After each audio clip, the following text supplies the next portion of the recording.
One day at the offices of Club Night, we find Lyle Richmond, who is in reality Night, in his office, going over his email. Let's see what we got here.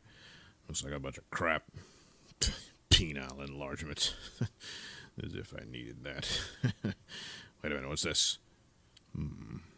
Looks mysterious. It has an attachment. It could be dangerous. Better just delete it. But, I can't. I must know what it is. I can't help myself, as if some unseen force was making me open this attachment. Fooled you!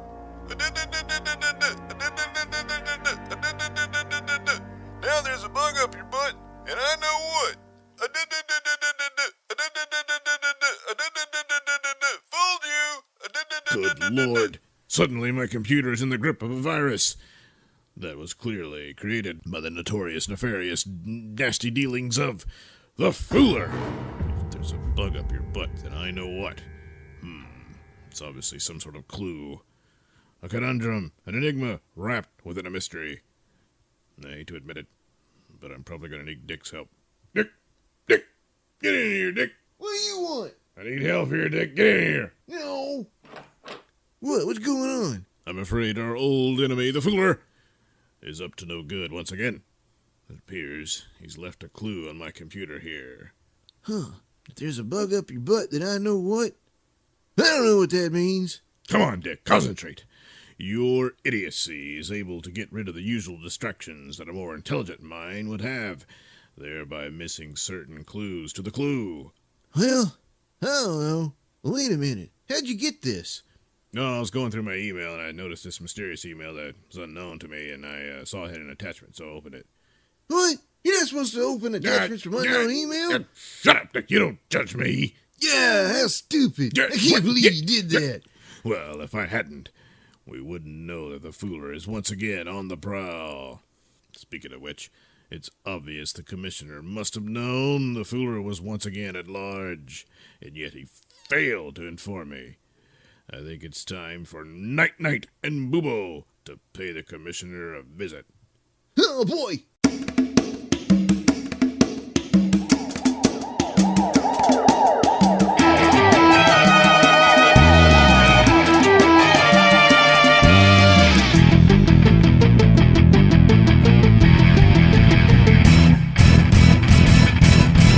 And soon, the mighty night cruiser can be seen streaking through the streets of Cityopolis.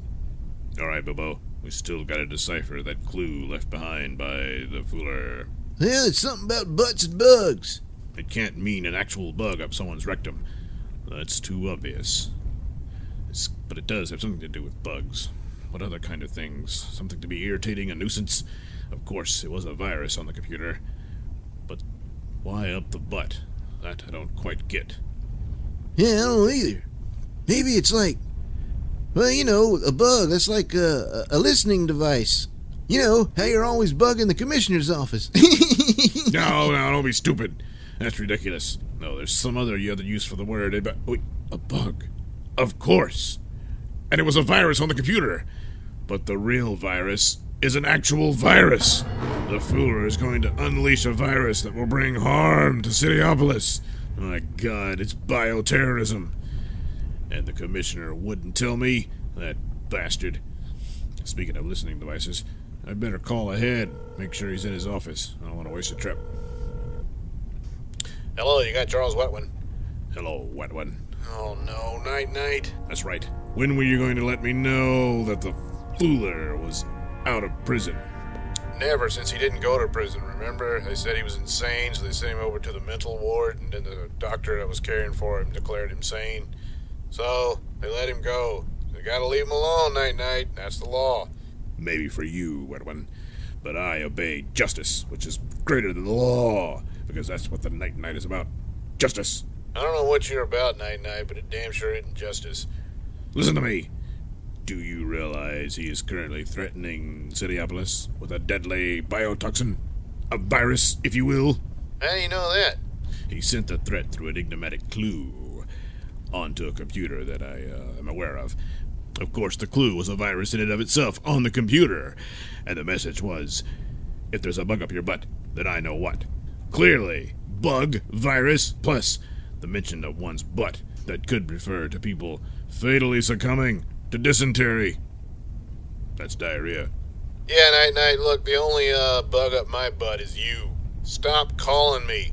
Leave me alone and leave the police work to those who know how to handle it. You know, you understand? You listening to this, Night? Commissioner Wetland, we got a guy on top of City Hall. Looks like he's gonna jump. Oh, What's that? You got a jumper? It could be someone succumbing to the symptoms of this virus. I'm on my way. What? No, Night, don't you come over here. You leave it to us. Don't come here. Night. Hello? Later, at City Hall, a crowd is gathered to witness what could possibly be the end of a human life as a deranged man stands on the precipice atop the City Hall building. Also down below, the police have gathered along with Commissioner Wetman, who, with a megaphone, will now attempt to talk the deranged man down. Boy, you want me to talk? Yeah, do it now. Sir, this is Commissioner Wetman. I know you have troubles, and you feel like it's all over, but it doesn't have to end this way. We want to help you. There's plenty of people down here who are willing to help you. So please don't do this. Please. Hey, look! Here comes Night Boo-Boo! What? Oh no! What the hell are they doing up there? And sure enough, Night and Boobo do indeed arrive atop the City Hall building to confront the deranged man. Who are you? What are you? Demons? Demons coming to get me? And at that, the deranged man proceeds to wet himself. He peed his pants. All right, Boobo, that's enough of that. Wait a minute. This man is obviously losing control of his bodily functions. Plus, he's deranged. I suspect my original suspicion. It's true. He must be infected with the virus. Virus? Virus? Yes, a deadly virus that will cause you a deadly death. No! And with that, the deranged man hurls himself to the street below, hitting it hard and splattering his insides all over the street, much to the horror of the gathered crowd. His brain splattered out. Man, I gotta get a selfie with this. Oh, man, I think he wet himself. Smells like pee. Hey, buddy, have some respect for the dead. Suddenly, Night and Boobo also leap down to the scene below with the help of their Night cables. Everyone, clear the area. Keep back. This is official Night business. Yeah, come on, everybody. Make like a stooge and scram. Damn it, Night. This is official police business. Get out of here. Please, Wetland. For your own sake. Back away. What? Whoa. What are you doing with that flamethrower, Night? The body of this poor soul was obviously infected by the Fooler's virus. In order to save the rest of us, I must burn it away. No, Night. No, don't do it. Stop. Get out of the way.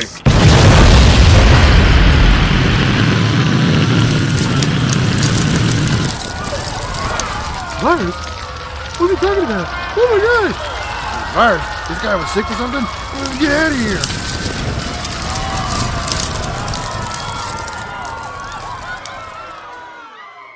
And so, utilizing his Night flamethrower, Night reduces the suicide victim's remains to a charred cinder. There, we're safe.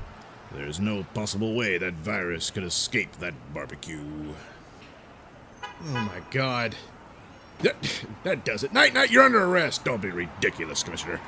In fact, you'd better listen and listen hard. All of you here, you need to go home and scrub yourselves down. Clean yourselves hard, and make sure you clean every orifice, lest you succumb to what this man did. All right, Bobo, to the night cruiser. Oh, boy. And soon in the night cruiser. Oh boy, Night Night, man, you're in trouble now. Commissioner placed you under arrest. Oh, Boo-Boo, that don't mean anything. He's always saying that crap. He'll calm down, besides he has to. Remember, I've got a videotape of him and his mistress. If his wife sees it, he's through. Oh, yeah. Hey, wait a minute. This isn't the way to the Knight's Lair. Nah, I gotta take a little detour. I'm gonna pull into that come and go over there. All that excitement got my guts all stirred up. And I gotta go take a... Yep. Alright. While I'm in there taking my... Yep, you can gas up the night cruiser. Oh, okay. Give me your debit card. No, Boo-Boo, you idiot. If we use that, they'll figure out that I'm Lyle Richmond. You're gonna have to pay cash. Oh, but I gotta go in and ask before I can do it. Shut up, goddammit! Do it! Now, I gotta go. It's crowding. You getting a turtle head? Shut up! And so, Night-Night races to the men's room. Must hurry. Can't ruin another pair of tights. Smedley really hates when I do that. Come on. Okay, here we go.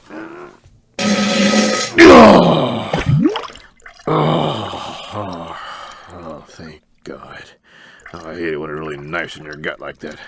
Suddenly, the men's room door opens, and in walks another man, who then sits himself in the stall next to Night-Night. Hey, them shiny boots. That looks like a cape, too. Hey, is that Night-Night? Is that Night-Night in there? Yes, it's Night-Night.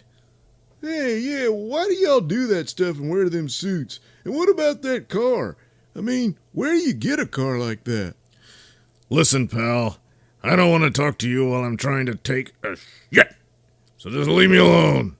Damn, everywhere you go. Let's just get the hell out of here. And oh no, there's no toilet paper in this stall. Hey, listen, sir, could you spare me some toilet paper? I don't have any in here. No, you can forget it. You stuck-up asshole, won't even talk to me? Yeah, you can just sit there in your own filth. What? Wait, no, don't go! Damn it. Well, I'm just gonna have to carefully walk over to that stall to get the toilet paper. Here goes. And so Night-Night, with his tights down around his ankles, waddles over to the next stall. But then, as it happens, another man walks into the men's room. Hey, what? Night-Night? Whoa, where's your pants? Oh, never mind, I don't even want to know. I'm out of here. No, wait, it's not what you think. Oh, damn it. Why me? And once Night-Night has wiped, there, that's enough of this place. I'm not even gonna flush, because I shit on this place and the indignities it's brought upon me. And soon our masked marvels are once again back in traffic. Say, Night-Night, you look more pissed off than usual. No, it's just a damn come and go. They really pissed me off there. But I showed them what I think of them. Yes, I left a steaming pile of my opinion of their establishment. I left them my shit. Oh no! How could I have been so foolish? There was a guy in there who saw me, and there was a second guy who saw me. People know it was my shit. What? It would contain my DNA, and through that, they could discover my identity is Lyle Richmond. What? Can you even get DNA from shit? I don't know, Bobo, but thanks to my hemorrhoids, I have bloody stools. Ew. I gotta turn around and go back and get it. And back at the come-and-go men's room. Oh my God, we're too late. The toilet bowl is empty.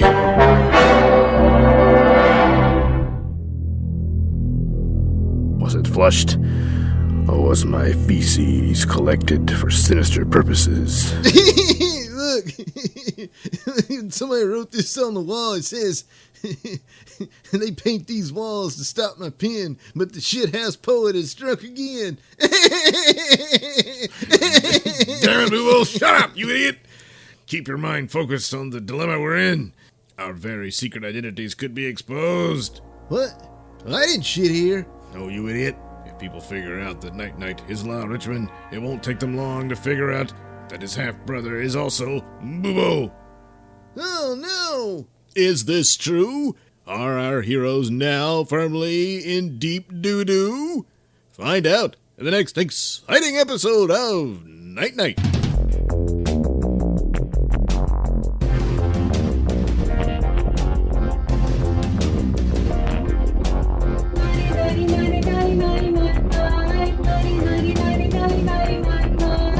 This has been a Nailsin production. The Night Night theme song is performed by Alistair White and his lovely wife Heather. Incidental music is courtesy of Kevin MacLeod. All characters are performed by me, Douglas Nelson. Join us again, won't you?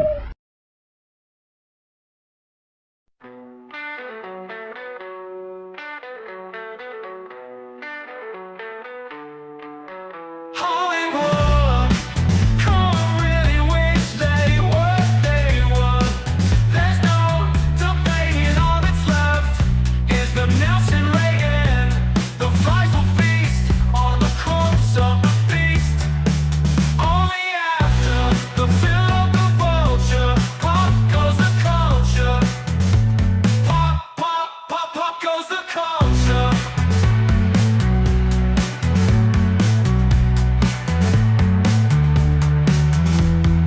Myths and legends, grant and escape to heaven.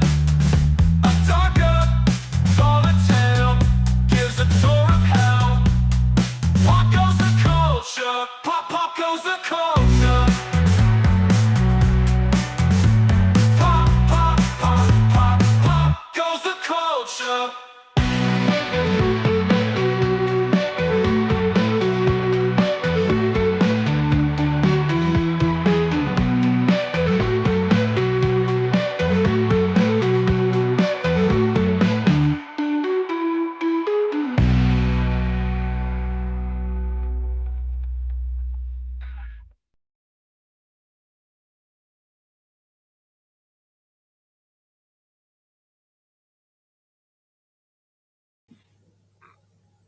Good evening. Yes, that was an episode of Night Night. What's he gonna do now that he's lost his poo? Well, stick around. Maybe there'll be another. There is a follow-up. It's kind of one of the older episodes. Not kind of. It's pretty old by now.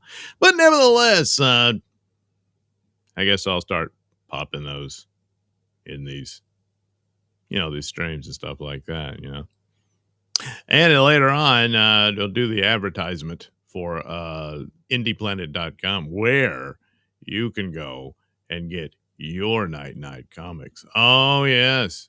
You're going to want to get your Night Night comics.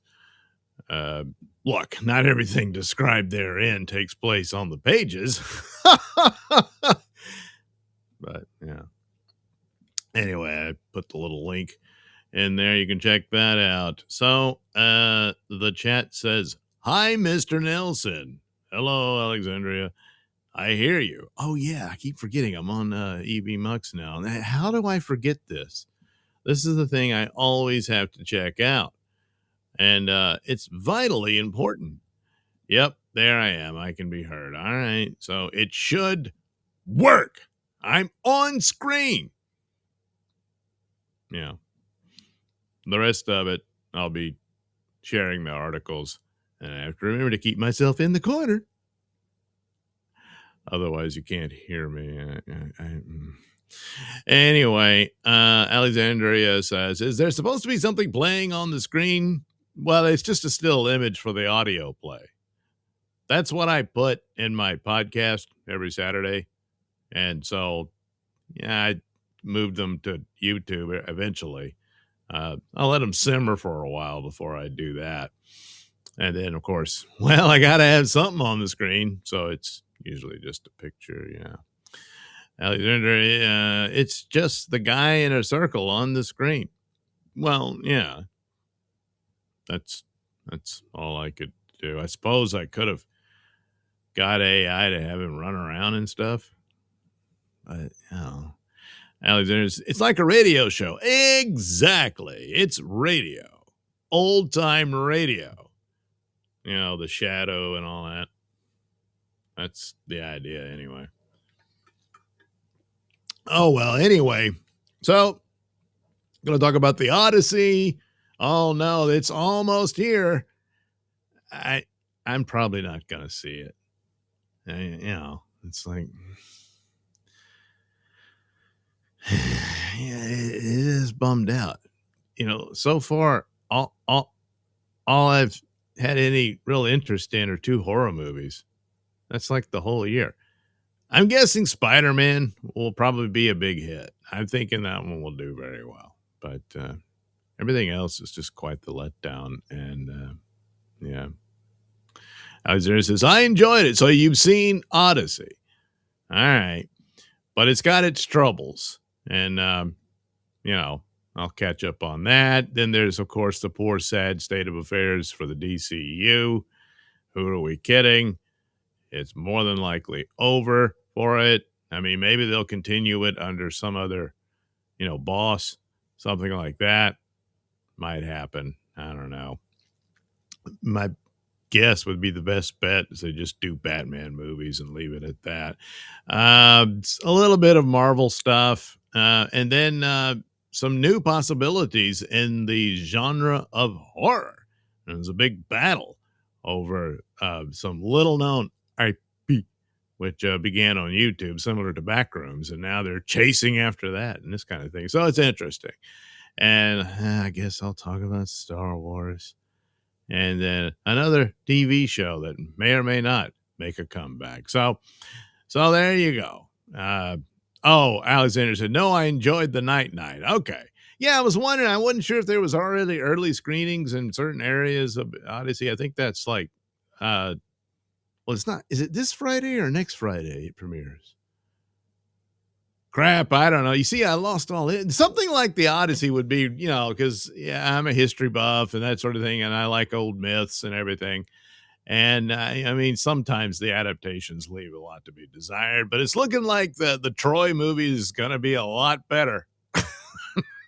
I mean, Nolan has the ability to make amazing visuals, and most of his films are top notch.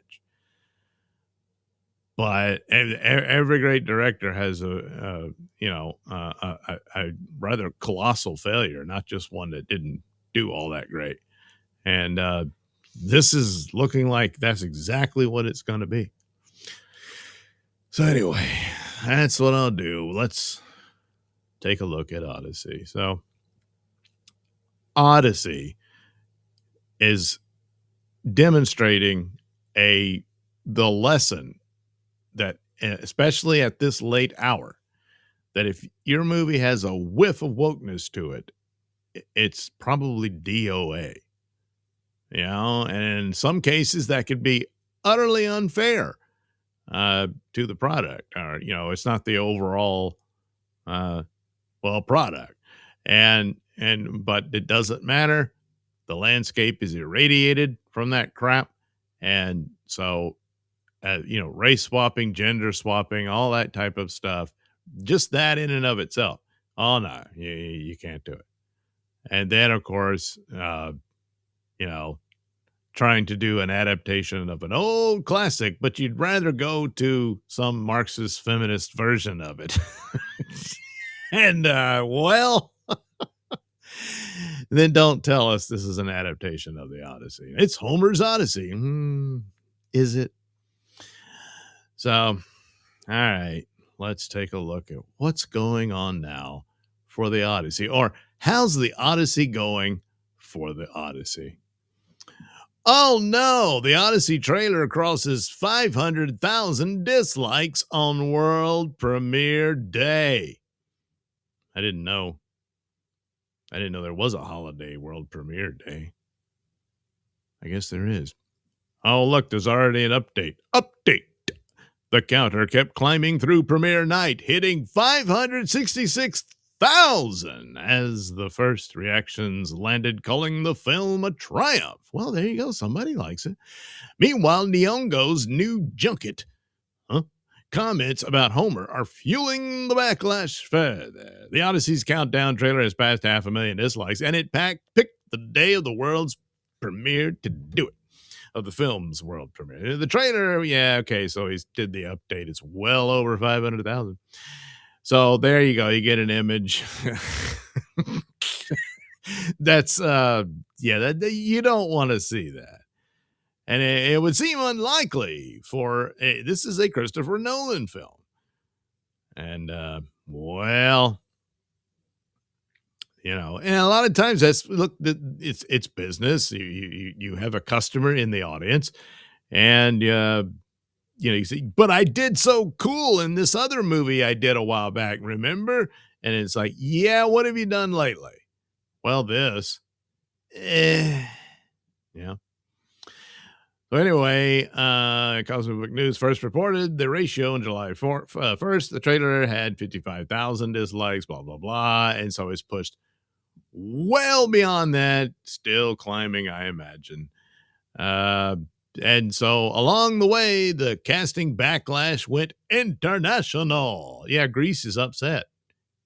Geez, if only someone could have seen that coming. And Elon Musk called Nolan a worm to an audience of hundreds of thousands. The trailer's comment section remains the one venue Universal can't curate, and the audience knows it. Did they turn comments off? They can do that. Yeah. But I wonder what happened. Why is everyone so upset? I can't imagine what could inspire this type of response to a movie no one except for a handful has seen yet. What could it be? I don't know. Sometimes it's a mystery. Anyway, the first social reactions out of the premiere window are within hours, and they now arrive with 500,000 dislikes. Yeah. The reactions are rapturous. The question becomes whether praise for the film can outrun rejection of the campaign. If they're mixed, the verdict becomes the counter. Either way, the milestone lands at the worst possible moment for a studio that has spent the week locking doors. And 11 days before the $80 million to $100 million tracking gets tested for real. Well, yeah, what could have happened? Well, of course, right off the bat, you had the casting of Elliot Page. The initial rumor was Achilles, which, just for the laughs. I wish they had followed through on that. Even though, again, Achilles would have a very small role in the story of the Odyssey.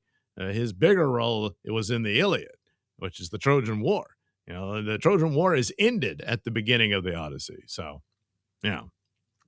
But there's been two other characters that I'm already forgetting how they do this. They bring them up and I go, oh yeah, that does sound familiar. But there was the guy who was a member of the crew. And I think the main reason they thought that perhaps that's who Elliot's playing is because there was a photo of the cast who made up the crew of Odysseus' ship. And then there was Elliot sitting amongst them. So they thought, is Elliot a member of the crew? The other one is a character who is the one that deceives the Trojans into believing that the Trojan horse is this great thing and it's a gift or what have you. And it'd be perfectly fine if they were to bring it within the city walls, despite others saying, I don't know, this is a bad omen, we shouldn't do it. And, that kind of thing. And so it might be that's who Elliot's playing, which would be a very brief character at this point, because that's, again, more activity left over from the Iliad than for the Odyssey itself. And so probably be really early on and quick and then be over with, So anyway, either way, though, it's just... even if it's just that's all it is just Elliot's gonna play this character and that's about it, and you move on, and the rest of the movie though is fantastic, but Elliot's not the only thing there. Other things, other casting choices, which was like, now come on. And that's where it comes into this business of a whiff of wokeness. Even though the rest of the story is pretty fair or true to the original, which he's already admitted he's basing it on, a reimagining of it from a feminist author and that sort of thing. So it's like, so this isn't Homer's work. It really isn't.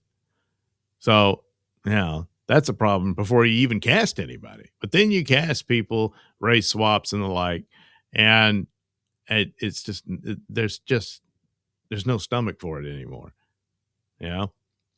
Even if the movie overall is, it's kind of cool, I mean, it's a Nolan movie, but you really weighed it down to try to stay above water with that kind of stuff. And it's long past time to be aware of this. So what else could have happened? Yeah.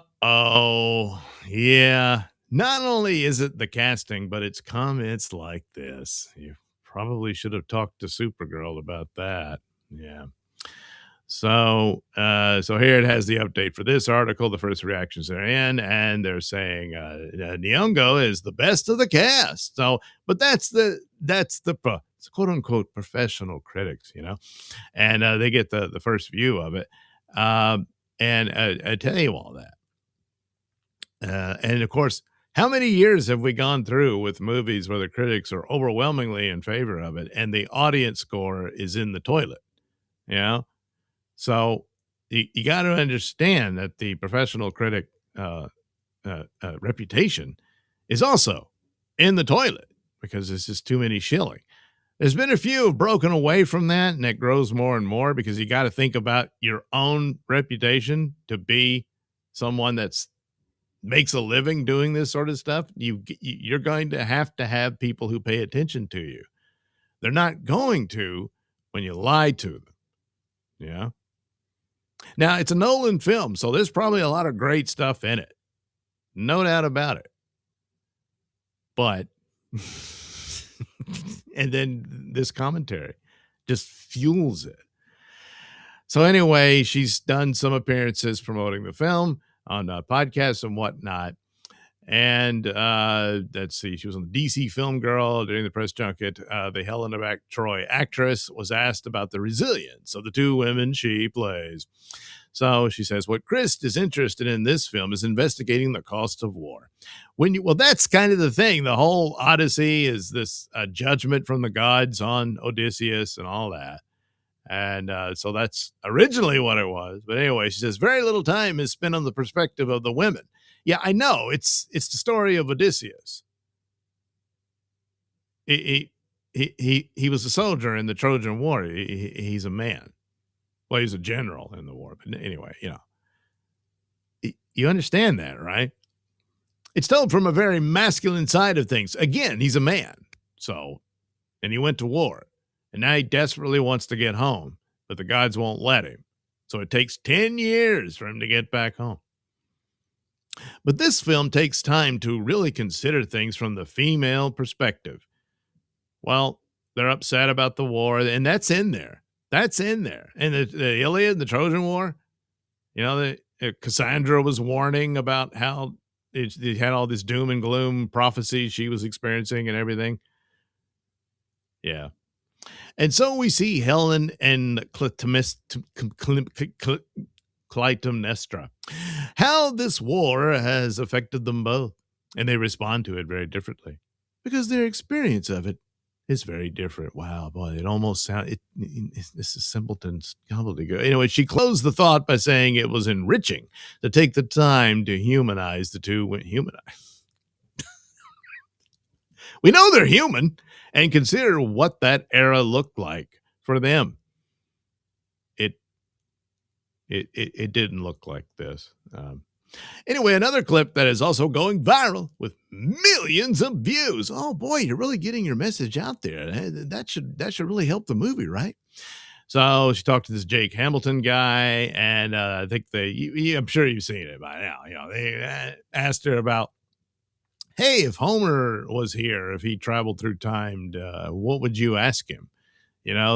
This guy, this author, of one of the oldest stories in the history of humanity. Has survived millennia upon millennia. What would your question? So Nyong'o says, so Homer, how do you feel about the screen time given to these women considering how little you spent with them? Huh. That's the question. Yeah. So it's like the same rinse, lather, repeat playbook of these actors coming out and doing this, as if this is some great, profound statement that really props them up the movie. It's the same thing with Supergirl. It although a bit clumsy on her part here. It's just, that's my whole point of being here, women and stuff. Yeah. That's your question to someone from thousands of years ago. Yeah. So, gee, I wonder what's going wrong. Well, so the clips caught fire on the day the countdown trailer crossed 500,000 dislikes, a day after Elon Musk called Nolan a worm, and days after the casting backlash went international via Le Monde. Nyong'o has consistently declined to defend herself against the criticism, telling Elle in May the criticism will exist whether she engages with it or not. Well, you're just responding to the casting, which, you know, to be fair, that's not her call. That's the movie's call, you know. She's an actress. She needs work. And of course, she also found herself in the hot seat over resurfaced Black Panther comments. And this is the thing: you go back and forth. You know, I think the movie, the production of the movie got tax benefits from Greece when they filmed there, and then the Greeks find out, hey, wait a minute. There's no Greeks in the movie, you know. So you preach all this representation stuff for Black Panther and identity and all that, which again, Black Panther was created by Stan Lee and Jack Kirby, neither of whom are Africans. Then her comments about Woman King. Yeah, see, there she was smart. She dropped out of Woman King because that was garbage. And you go into it and they're promoting all these women warriors and their heroes and stuff. No, they were the heavily involved in the slave trade and were very brutal about it. And so you're bound to have some awareness. I mean, this is probably not as serious as a mistake as that would have been in Woman King, you know. But you get the point for Black Panther, but you don't get it here. And you throw this around. Well, it's okay when I do it. Yeah. So, just stupidity all around, you know? So, gee, I wonder how this could happen for a movie that hasn't even opened yet. Well, I think we know now. And there's lessons aplenty, but no, oh, jeez. I forgot to put it on the screen. If it's not one thing, it's another. Oh, none of that's going to work. It won't make sense. All right, you know what? I'll do it again. That's what I'll do. That's what I'll do. Yep. Okay, let me see. A couple more here. Joe Lamont. Hi, Joe. Dan Alexander saying, I'm not seeing that movie. Joe Lamont said, I'd rather see Supergirl or even Wicked than the Odyssey. But not a double bill. Oh, good Lord. Yeah, you might not survive. Blind 64 says, hey, Doug. Yeah. Well, if you just showed up, don't worry, you're in perfect time because now I got to redo the show. And just when I'm thinking, I'm going to really buckle down and get serious about this, Peanut Butter 66 says evening. That reminds me, I need to go get peanut butter. Yeah, okay. Peanut butter is here. Evening, Douglas. Morning, really. Anyway, A. Thompson. Hey, Doug, why don't you go to a comic book fair and meet a nice, like-minded lady that will take care of you? There's a thought. Peanut Butter. I don't blame Supergirl for the film. I blame Gunn for only having the creativity to create one kind of film over and over. Also, the ideology years in California have ingrained in him. Yeah, that's you see that a lot. There's a lot of that going around. It's unfortunate, but it does have its impact, despite blatant evidence that it will do them only harm. All right, let me get my little sippy poo of tea. That's good tea. If only I could get Gold Peak to be a sponsor, you know. Uh-oh, the Odyssey trailer crosses 500,000 dislikes on world premiere day. What did you do for world premiere day? Fireworks or anything? So anyway, I'll know it's hit at the time of this article, 566,000 dislikes. That's probably a bad look. See, back then it wasn't so bad. It was only 510,000. Yeah. It's just not a good look. No. But I wonder what happened. You know, Elon Musk is upset. He's calling Nolan a worm. One wonders, because again, this is a movie most people haven't seen yet, hasn't premiered. And yet, what could have gone wrong? What could it be that has everyone so upset? Well, the first social reactions out of the premiere window are due within hours, and they now arrive with a 500,000 dislike counter running in the background. The reactions are rapturous. The question becomes whether praise for the film can outrun rejection of the campaign. If they're mixed, the verdict becomes the counter. Either way, the milestone lands at the worst possible moment for a studio that has spent the week locking doors to the theater. And 11 days before the $80 million to $100 million tracking gets tested for real. So yeah, the casting choices was the first problem, or at least the first problem that people notice. Turns out the original first problem was that he's not basing this on the actual Homer take of his story, The Odyssey. No, he's basing it on a reimagined one from a Marxist feminist. So, hey, what a cool idea. So, yeah. Then we get the news that Elliot Page has been cast in the movie, and for whatever reason, and people suspected Elliot would be playing Achilles, who only has a minor role in The Odyssey as a ghost, but yeah, it's like, wow, I wonder what the thinking is here. Well, then there were other characters could possibly a crew member of Odysseus's ship, because there was a photograph of the cast that plays the crewman of Odysseus' ship, and there was Elliot sitting amongst all those other guys, and they thought, oh, maybe that's what the deal is. Maybe Elliot's playing this particular character that Odysseus does meet in the underworld. So they're thinking that that's what this scene is, with Elliot all covered in mud and stuff. And now there's a third contender who might have been the one that was tasked with fooling the Trojans into accepting the Trojan horse, which if that's the case, then Elliot kind of has a small minor role that would be at the opening of the film, because that's an event that takes place at the end of the Iliad. So there you go. But still, you got to understand, the woke era has irradiated the landscape.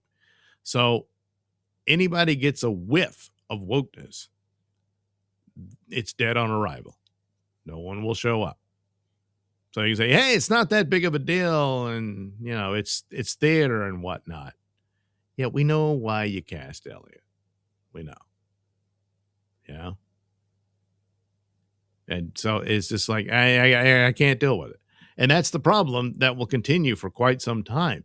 Even when you have a project where it's not really that fair to declare it woke, doesn't matter. They're saying, hey, it quacks like a duck. So that's that. And you got to be aware of this. But what else?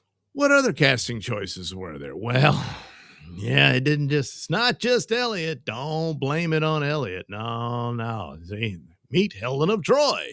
So Lupita Nyong'o says Nolan's Odyssey gives women what Homer didn't. Yeah, that'll go over well. To trash the man who created the story you're exploiting. You know.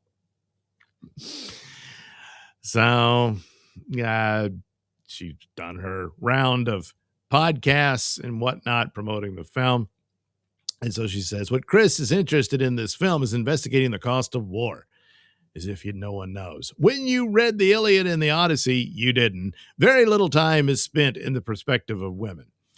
That's not entirely true. It's primarily, yes, the story of the men fighting the war. The Iliad is the Trojan War.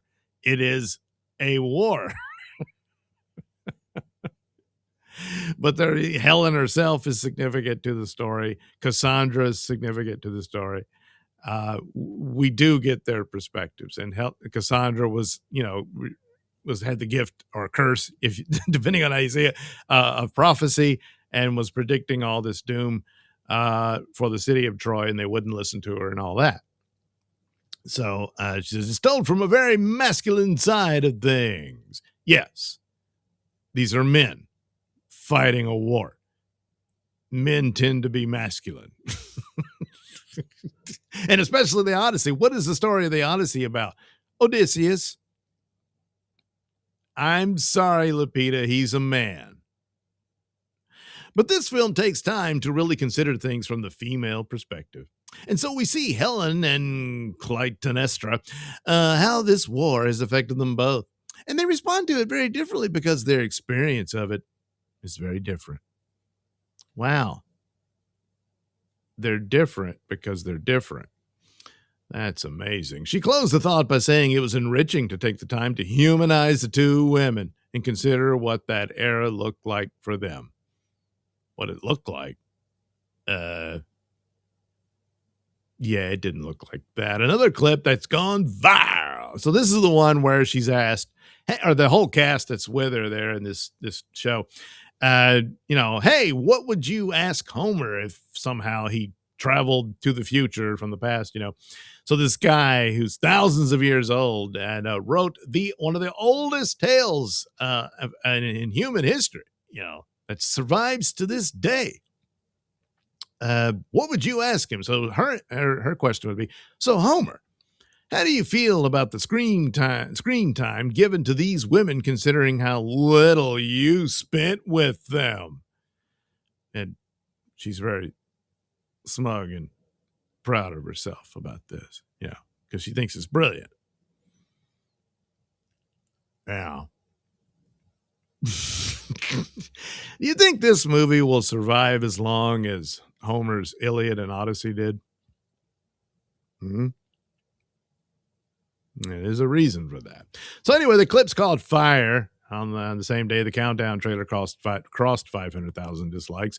A day after Elon called Nolan a worm, and the days after the casting backlash went international via Le Monde.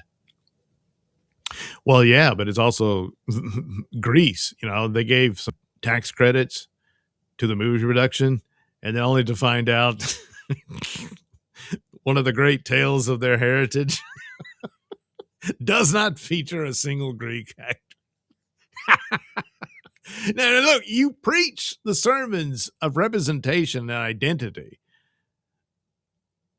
Hey, you're supposed to stick to it, aren't you? So, of course, she has the opposite take when it comes to Black Panther. It's like, oh, yeah, it's great to have all this, black cast in a Black Panther movie and all that. Which, again, Black Panther created by Stan Lee and Jack Kirby. Yeah. But nevertheless, that's what she did. Now, in Woman King, she dropped out of that, which was a smart move because that's an absolutely atrocious film, making heroes out of, slavers. You know, they were they were heavily involved in it. They were very brutal in the slave trade. So you really don't want to be a part of that. So she dropped out of that. Here, okay, it's not as bad as that, but still, you know, these stupid comments. But how far can a silly comment go? Well, you might want to talk to Supergirl about that. Yeah. Now, Odyssey will probably do a lot better than Supergirl. It's a Chris Nolan film. There's probably stuff in there that looks absolutely spectacular. But again, the landscape is irradiated from the woke era. The slightest whiff of wokeness, however unfair, in this case, I don't think it is unfair, but nevertheless, however unfair, it will do great damage to your film's chances. And you can talk about it and cry about how unfair it is and stuff, but Hollywood did this. They created this irradiated landscape, attacking people, calling them bigots over and over again, and then telling them to shut their mouths and get in those seats and buy those tickets and watch my crap. Well, they said no. So, and especially when you, oh, geez, I screwed up. I'm supposed to be on this page. Holy crap. I'll have to redo this separately, I guess. I don't know. Here I am telling these producers how to make a movie. But I stand by the sentiment. You know it's true.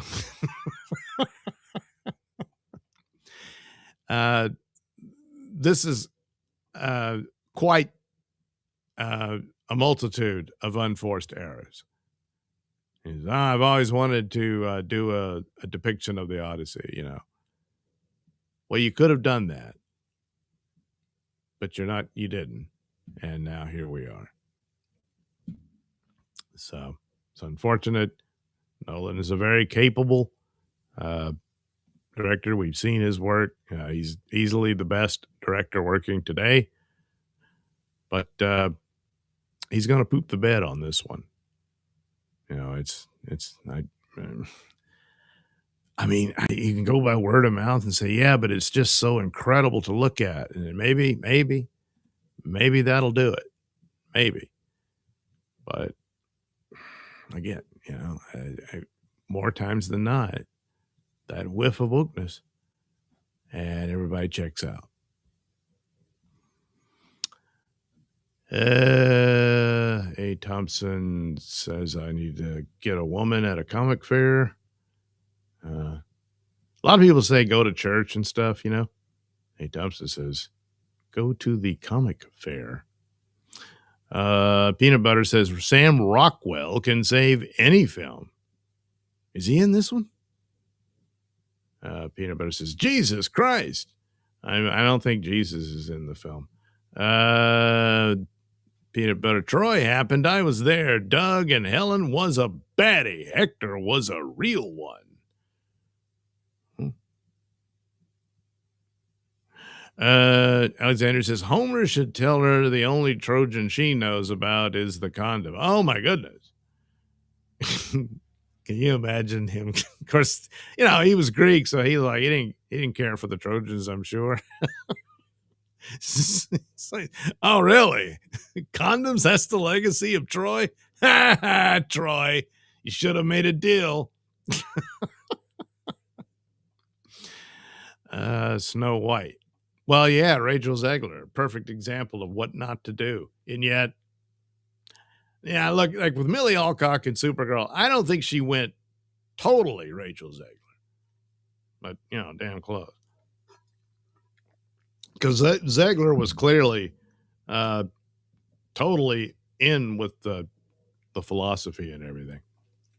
So, But at least she can sing, so she can go do, I don't know, Broadway or something like that. I guess I think she is back at doing that or whatever. But anyway, I don't know about Millie. Can you sing, Millie? Well, speaking of Millie, how's it going? The movie still is in, some theaters. They're probably like, get it out of there. We need to move on. Let's get something that'll actually sell. And, that's what happens. But gee, how do you manage the decline? Well, yeah.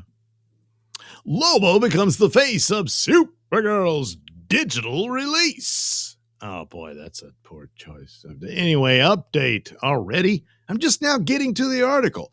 Lobo may be the face of Supergirl's digital release, but the bomb has bigger consequences for them. Oh yeah, the main man.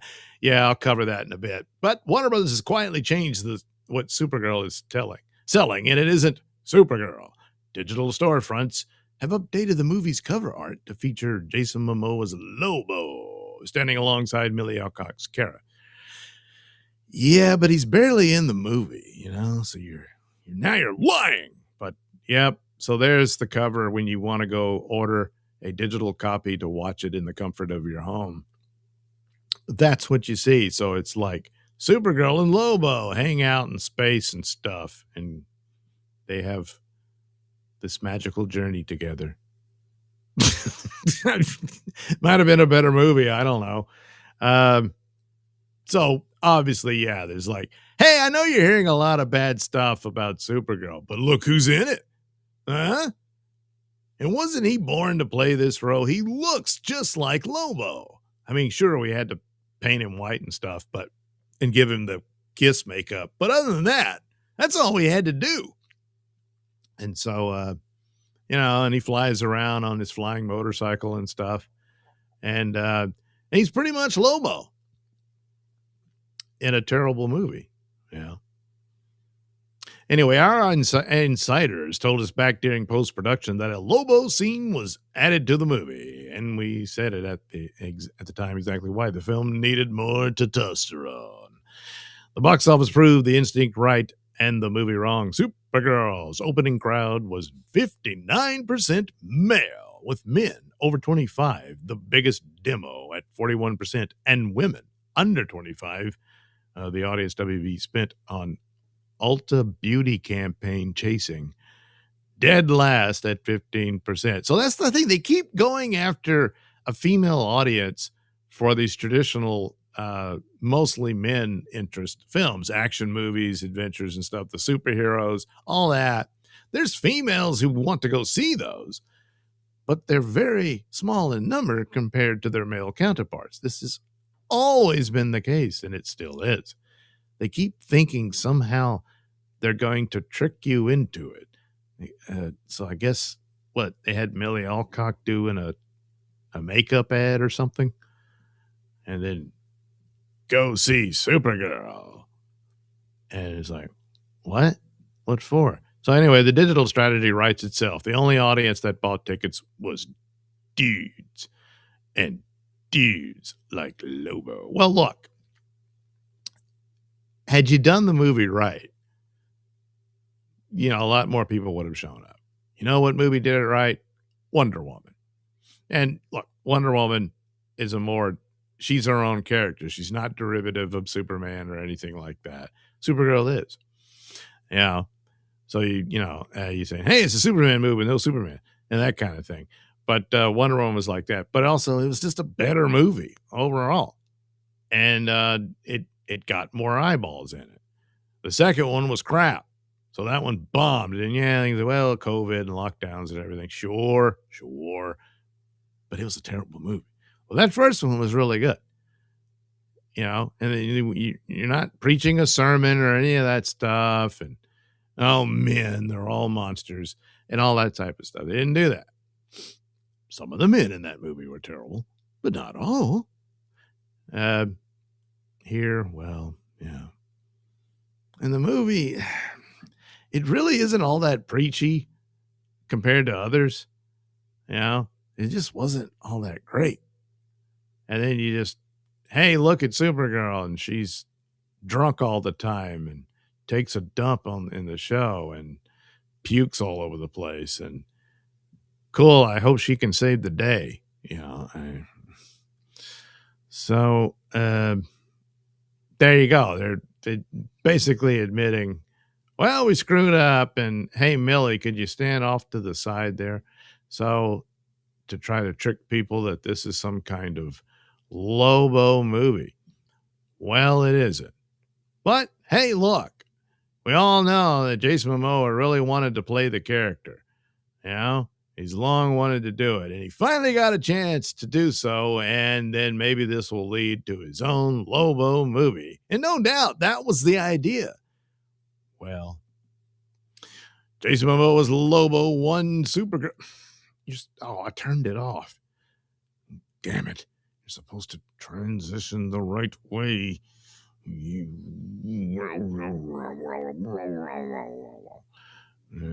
in there. Oh, there it is. All right. Jeez. Oh, my God. Just ignore all that. Jason Momoa was Lobo, one Supergirl, but lost his solo movie. Well, let's see. Well, you're probably right. Jason Momoa put Lobo's future on the record before Supergirl opened, and he tied it to one thing: the movie doing well. Momoa laid out the path himself, pointing to how his Aquaman was introduced in Batman v Superman, carried into Justice League, and then earned a solo movie. He saw Lobo working the same way, from a Supergirl introduction to a bigger DCU role, saying people needed to see it, that if audiences liked him, they'd do more, and that if fans really loved him, fuck it, I'll get my solo movie. Then Supergirl opened at $37 million and collapsed 80% in its second weekend. Well, here's the cruel part. By every measure, Momoa held up his end. Lobo is the best received thing in the film. Yeah, he's doing the character. It's all right, but there's nothing really spectacular about it. So it's nothing like, damn, if they just had more Lobo, it would be, The opening weekend press screening crowd called him welcome. Our insiders loved him, even while noting he doesn't move the plot. No. And Warner Brothers itself just answered the question of who the asset is by making Lobo the face of Supergirl's digital release. The character worked. Even his concept art is out reviewing the movie. Well, okay. But a solo movie doesn't get green lit off a supporting player winning a bomb. Momoa's Aquaman path ran through. Yeah, he said all that.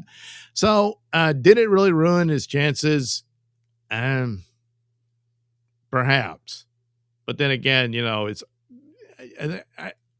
I find it highly unlikely that there won't be a regime change over DC, and they could still do a Lobo movie and just never mention the Supergirl movie at all, and that kind of thing. Their better bet would have been to do a Lobo story very similar to what the 90s animated series did for Superman. You always can go back to those 90s cartoons, especially Batman. But it's very simple. Lobo is hired. He's a bounty hunter from space to capture Superman as the last Kryptonian for some crazy cosmic collector. He wants to keep Superman in a zoo. And so Lobo, goes and abducts him, and they have their fight and stuff. And then they have to join forces because turns out Lobo's the last of his kind as well. So he ends up in the zoo and they got to break out and all that, And that probably would go a lot further and would do a lot of great stuff for the Lobo as a character. And you get a good Superman movie out of it. And then next thing you know, you got the Lobo movie. Now, the thing is, I've always thought, despite the recent failures that Gunn has been doing lately, he probably could do a pretty good Lobo movie. That kind of stuff would fit with his Guardians approach and stuff like that. Just not, the top 40 hits of whatever you think Lobo would like. He's not from Earth. He's not going to he might come up with some music that sounds similar, but man, he's just hung up on that.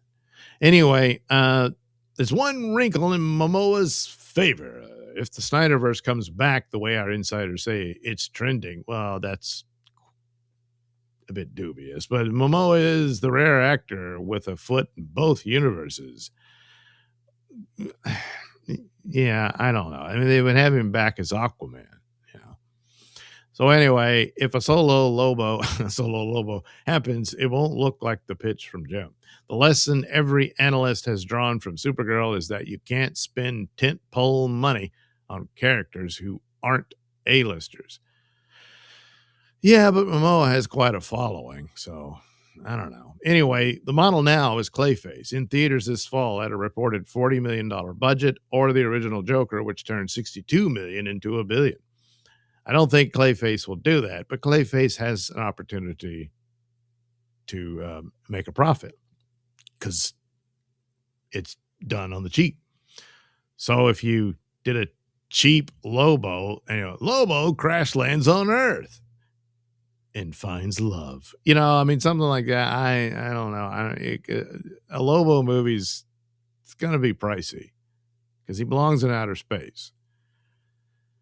So, I don't know. But then again, you don't have to. There's ways to get around it to where you don't have to spend $300 million on a movie and all that. Then another $100 million on the marketing and then, well, not a lot of people showed up. So something like that. But I wouldn't count it out just yet, but it's not great. It's not great for what happened. And it would have been much better if they'd have introduced him in a Superman movie and then he gets his own. Something like that. But that's not what they did. I can't imagine why they did that. Why would they do it like that? Oh, yeah, Superman's a man. Yeah. Oh, well. What are you going to do? What are you going to do? Well, you're going to lose money. And they did. A lot. So, now what happens? Well, someone's going to get the blame for it, and usually that's the guy at the top because he calls the shots. So, Supergirl leak says someone at Warner's wants James Gunn out. You don't say. Well, yeah. The Hollywood Reporter's behind-the-scenes Supergirl exclusive told us what happened inside DC's editing rooms. Oh, yeah, there was a big fight over the cut between Gunn and Gillespie, although some said, it was just a friendly disagreement and all that. And then remember leading up to the release, there was stories that they cut 30 minutes out of the film. So once again, there's another cut. There's a director's cut. But I don't know what it could have done for it. But maybe it's a better movie that way. But still, I think just the whole premise or the approach to it of Supergirl being this slob. And she doesn't change. She's the same person from the beginning of the movie to the end of the movie. She doesn't learn any great lesson and said, I need to get serious about this. I need to grow up. That kind of thing. You could have kind of a hero's journey in that. Oh, no, you can't do that. So it's just all the way around. So everyone was turned off and didn't go. So anyway, the bigger question is why somebody wanted the story out now. Stories like that don't assemble themselves. Well, if you're lying, they do. Someone with access to DC's post-production process walked the Hollywood Reporter through the mess in detail 3 weeks before Warner Brothers changes owners. Yeah, good point. So he reads the piece closely, and the takeaway is hard to miss. Someone inside or around the building wants James Gunn wearing this failure. Yeah, I kind of got the thought that he was already done because Superman didn't perform to what they wanted. And then Peacemaker really pooped the bed. So And I mean, that put Supergirl in the position of having to revive and carry the DCU. It was never going to do that. Yeah. Superman needed to crack $1 billion. Yeah. It didn't. So look what actually got out. Test scores across 4 screenings, the competing test cuts, the 2-point margin, the detail nobody leaks by accident, that the February test cuts cinematic needle drop, a cover of Cyndi Lauper's Girls Just Want to Have Fun was Guns Person. Yeah, they wanted that crap. It wouldn't have helped.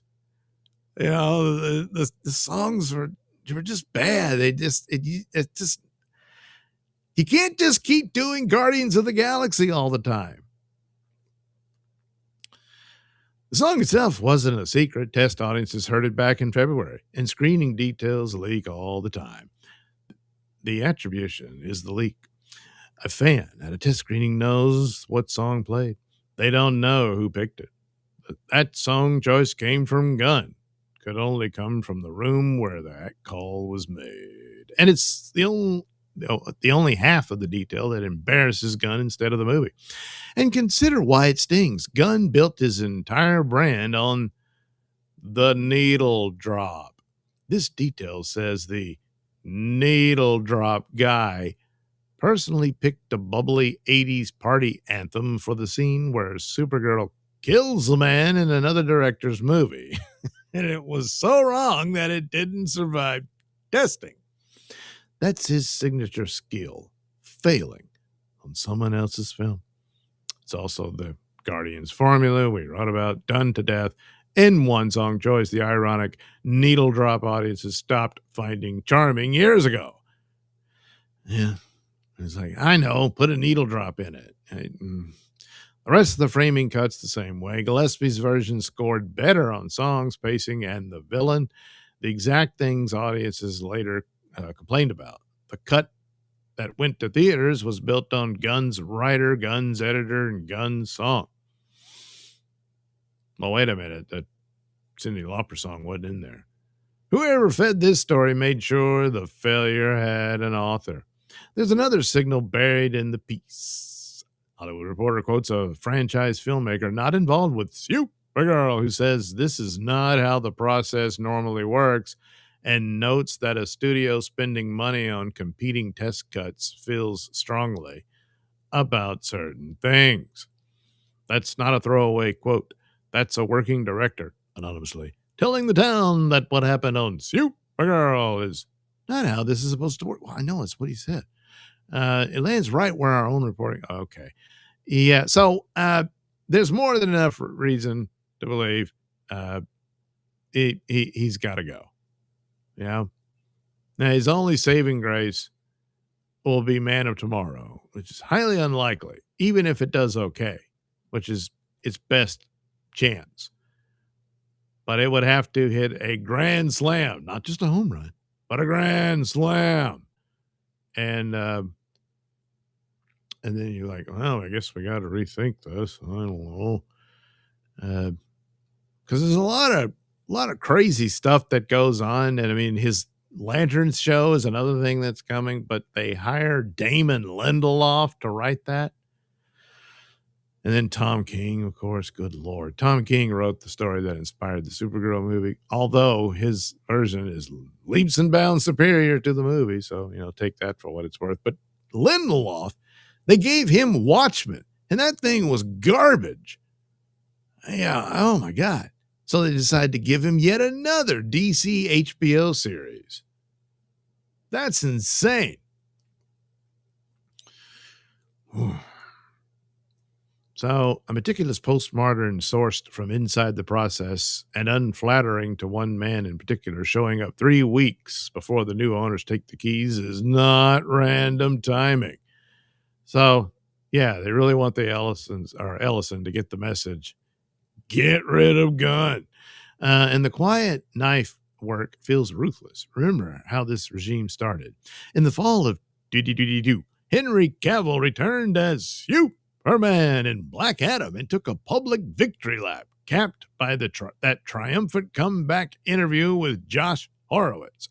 While it played out, Gunn was already talking to WBD CEO David Zasloff about taking over DC. Gunn watched the whole celebration unfolding, knowing what was coming.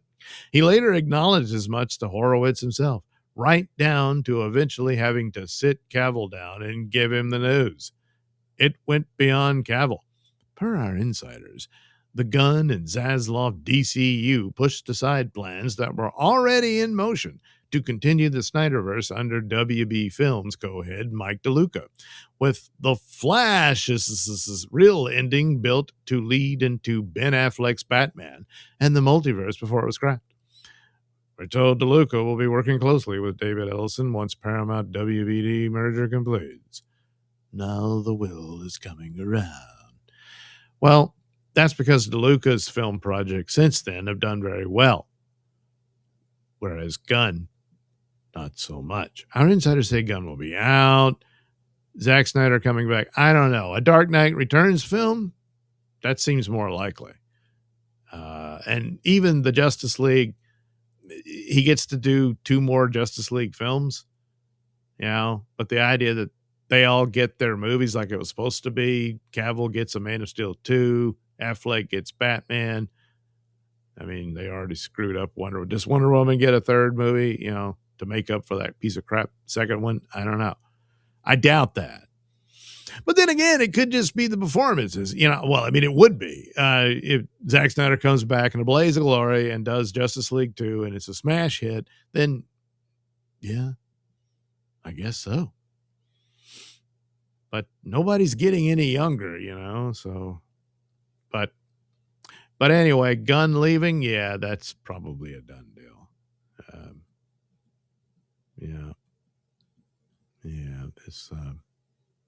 Oh yeah, there's an article that his wife convinced him to rewrite season 2 of Peacemaker.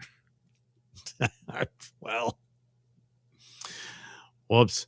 But maybe she's just trying to help him out and take the blame for it, so it won't look so bad for him. That's a nice thing to do, I guess. I mean, she loves the man. She married him, But anyway, it doesn't mean a DCU per se is over. They just hire a new boss and go in a different direction. But then that all depends, of course. What does Man of Tomorrow do? But before you get there, you got Lanterns. What damage is that going to do? I don't know. But we'll see. Oh my goodness. Oh, what sad stories. If only, you know the rest. We need to get Doug to do the intro video and bumper art. For what? For a Lobo movie? I'm way behind here. Somebody is giving the condom joke. Somebody's giving Zegler another shot, an indie with Marissa Tomei. Well, yeah, an indie. Yeah. And that's a smart thing to do. You flop big in a major movie, and so then you go back to the indies and work your way back up. It could happen. The Ravenous One, Douglas. Hello, Ravenous One. Everybody's saying hi. Peanut Butter says, Momoa has it made. Dude just shows up. You kind of have to respect that in a way. Sure, it's insulting to the craft, but I can't hate on someone capitalizing on their moment. It's American. Yeah, he still got a shot for a Lobo movie. Doug, have you subscribed to the Stealth Chaos Show? I don't know. I'll have to look it up. Stealth Chaos says, oh, he's here. Well, that's embarrassing. I'm sure he's not interested in any amateurish trash. Jeez. Oh, well, all right then. Stealth Chaos says Los Lobo. Everybody's saying hi again. Hey, Tom, so we need to get. Also, I was supposed to do the intro for Stealth Chaos Show. We need to get Doug onto the YouTube top 10 chart. Life is so unfair. Yeah, it's nice to dream, but I appreciate it. Stealth Chaos. Can't Doug design merch for other people and get a big cut of the profits? You would think so. That reminds me, I got to advertise my stores better. Hopefully I'll remember. I still got a bunch of, I got rid of one article. It's just another article saying, hey, could Zach be coming back? Apparently Man of Steel's doing very well on Netflix overseas. So, yeah. Anyway, the Ravenous One, yeah, new Lobo movie has Elliot Page as Lobo. Now, look. I mean, come on. You know how funny that would be? Jeez. Alexandria, I would have happily watched that hot guys breaking out of space prison. Hell yeah. Oh, for the Superman and Lobo thing. Yeah. That would have been. See, and that's the thing about Momoa. When it comes to superhero movies, it's mostly a male audience. But his Aquaman film, they said, "Wow, we've got a surge of female audience attendance." Because Jason Momoa was walking around with his shirt off, you know. So, yeah, you get Superman and Lobo in a movie together. Yeah, the ladies might show up for that one, yeah. But why wouldn't they show up for Supergirl? I have to explain it to you. Stealth Chaos lobotomized. Oh, they won't do that to him, will they? The Ravenous One, Zendaya is the new Superman. Oh my God. Then there's people in Hollywood like, why didn't I think of that? Stealth Chaos, Zendaya is the Taylor Swift of movies. Really? Does Travis Kelce know? Or Billie Eilish or whoever. Yeah, maybe more Billie Eilish, you know. She's all bored and aloof.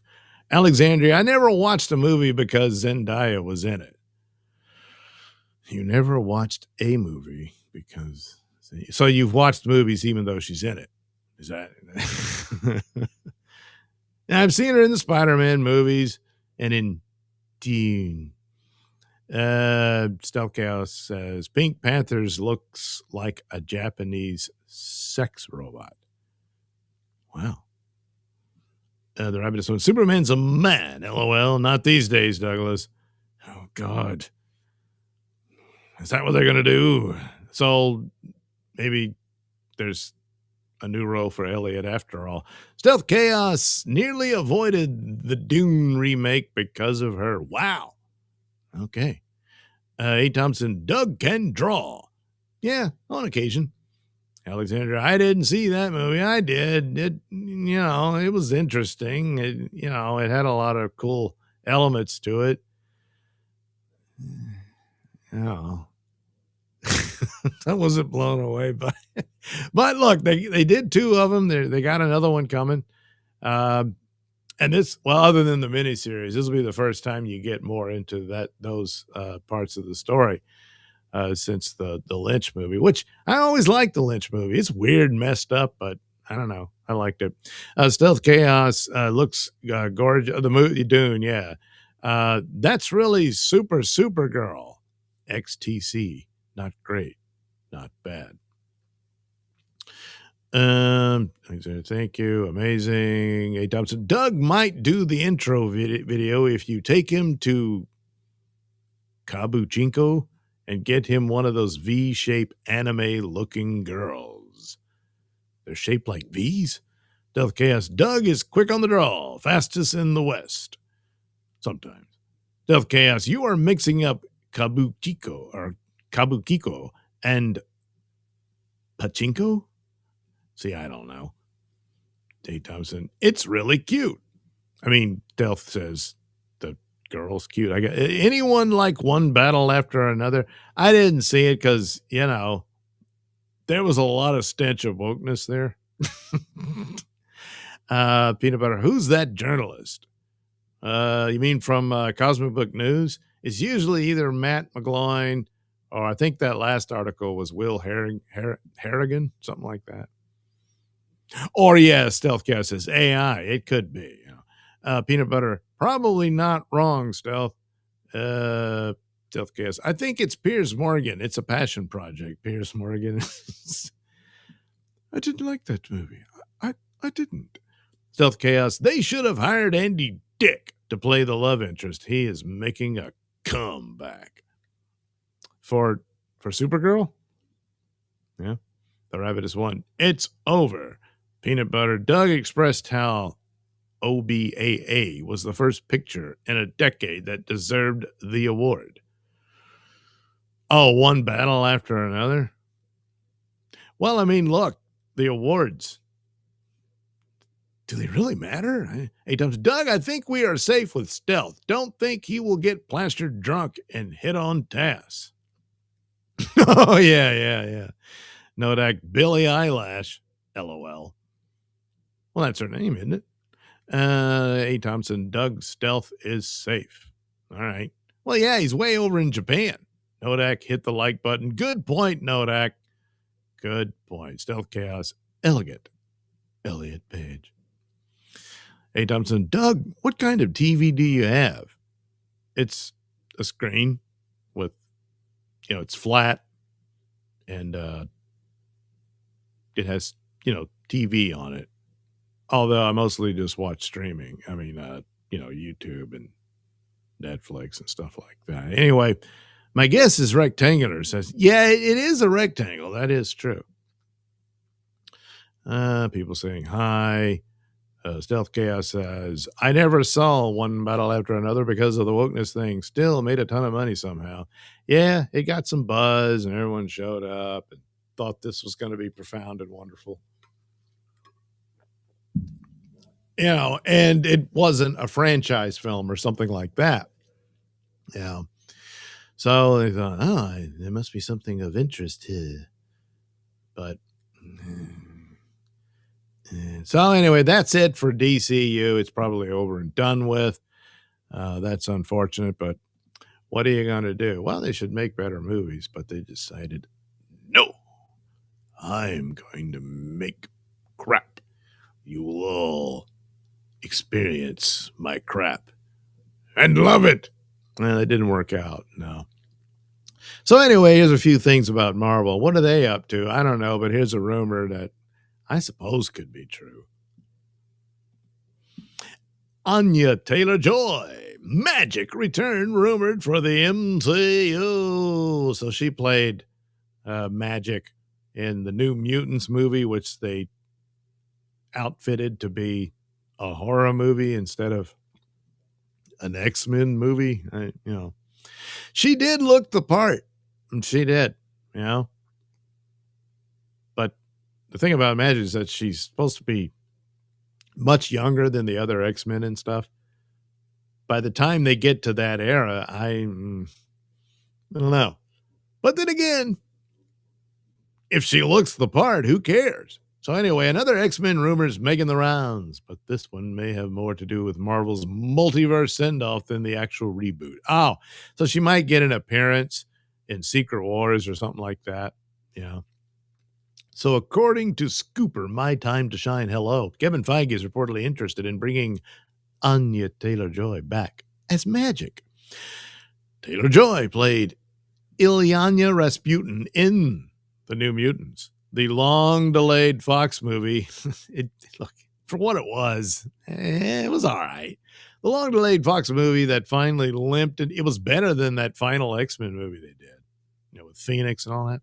And so it limped into theaters, and the movie itself was a mess, but Taylor-Joy was easily one of the parts fans actually liked. Deadpool creator Rob Liefeld agrees. Responding to the rumor on X, Liefeld wrote, "She is perfectly cast. Bring her back." Certainly has the right hairdo, So the rumor comes as Marvel's X-Men plans are starting to split. Now, don't you hate that? Your best new pair of pants, and then... So anyway, into different lanes. On one side, Marvel is building a brand new X-Men reboot with director Jack Schreier, as we recently covered in our upcoming X-Men reboot casting rumor tracker. Oh, well, I'll get to that some other day. Names have been flying all over the place, but Marvel has not officially announced a single actor for the new film. But we're pretty sure Sadie Sink is Jean Grey. I'm going for that. I think that's true. And then they'll change it just to make me look stupid. And that'll be the only reason they change it. On the other side, Marvel is already bringing back a wave of Fox Marvel X-Men actors for Avengers Doomsday, where they'll all die. So while the knee-jerk reaction is to assume Taylor-Joy could be part of the reboot, her return does not necessarily mean she is joining the new X-Men movie. Probably not. In fact, it's probably Doomsday or Secret Wars. Yeah. If it's Doomsday, she probably only gets a little cameo, which is what most of these guys are going to get. If Secret Wars, I don't know, she might have a bigger role or something. Anyway, the confirmed Avengers Doomsday cast already includes, everybody. Marvel has released an X-Men focused teaser for the film, making it clear this is not just an Avengers movie with a few mutant cameos tossed in. Yeah, some of them, like, Hugh Jackman will get more time. Some of the others will say, hey, remember me? I was Nightcrawler, and then die. That kind of thing.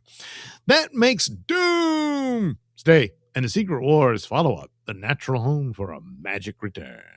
Taylor-Joy is a New Mutants era holdover, exactly the kind of Fox legacy face this multiverse crossover exists to resurrect.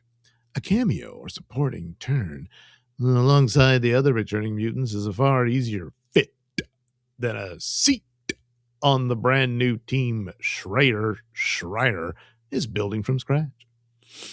Yeah. So that's probably what it is. There's also the age and the continuity problem. Yeah, well, if Marvel is starting fresh with Cyclops, Jean Grey, Beast, Angel, Iceman, and the rest of the rebooted mutant roster, bringing back Taylor-Joy is the exact same magic from Fox's New Mutants would immediately blur the line between reboot and continuation. Marvel can obviously do variants, recast, and multiverse excuses. Yeah, but you want it clean. It has been doing that for years. But the cleanest play is obvious. Use Taylor-Joy as part of the Fox farewell, then move into the reboot after Secret Wars.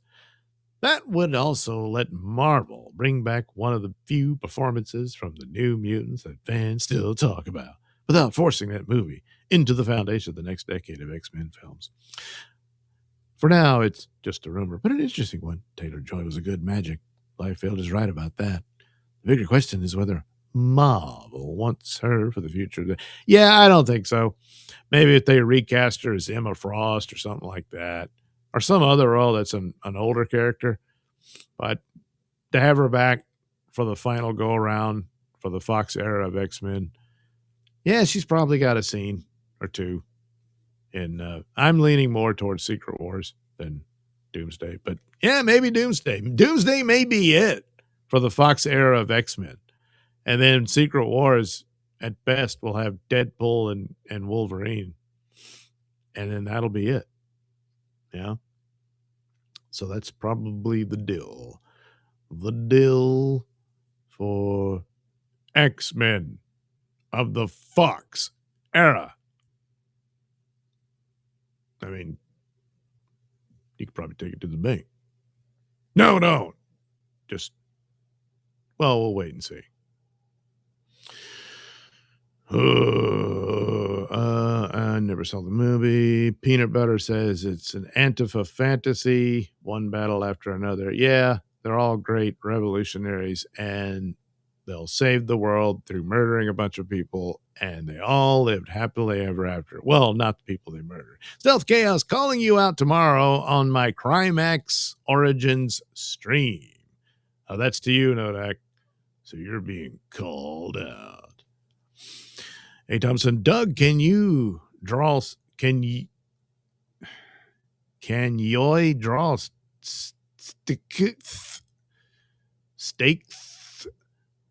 I draw steak? Stealth Chaos says, just do Nosferatu. I've done lots of Nosferatu, so that's no big deal. Yeah, I can do that. ATJ looks like Grimes in this. Grimes. I'm not familiar. Nodak to Stealth says, sweet, looking forward to it. Stealth responds, did I mod you yet? I don't know. I don't know. The Ravenous one, she doesn't look black or gay. Why did they hire her? I don't know. Somebody screwed up. They're probably long gone now. Nodak doesn't look like it. Stealth Chaos. As far as being modded. So there you go. I almost forgot about the Furiosa movie. Oh, yeah. They did that. But there again, and some people said it wasn't that bad, but it's not a movie anybody wanted. A Mad Max movie with no Mad Max. Yeah. So you get a whiff of that, especially with a franchise movie. And they don't show up, do they? Stealth Chaos. I will as soon as I can catch you. Okay.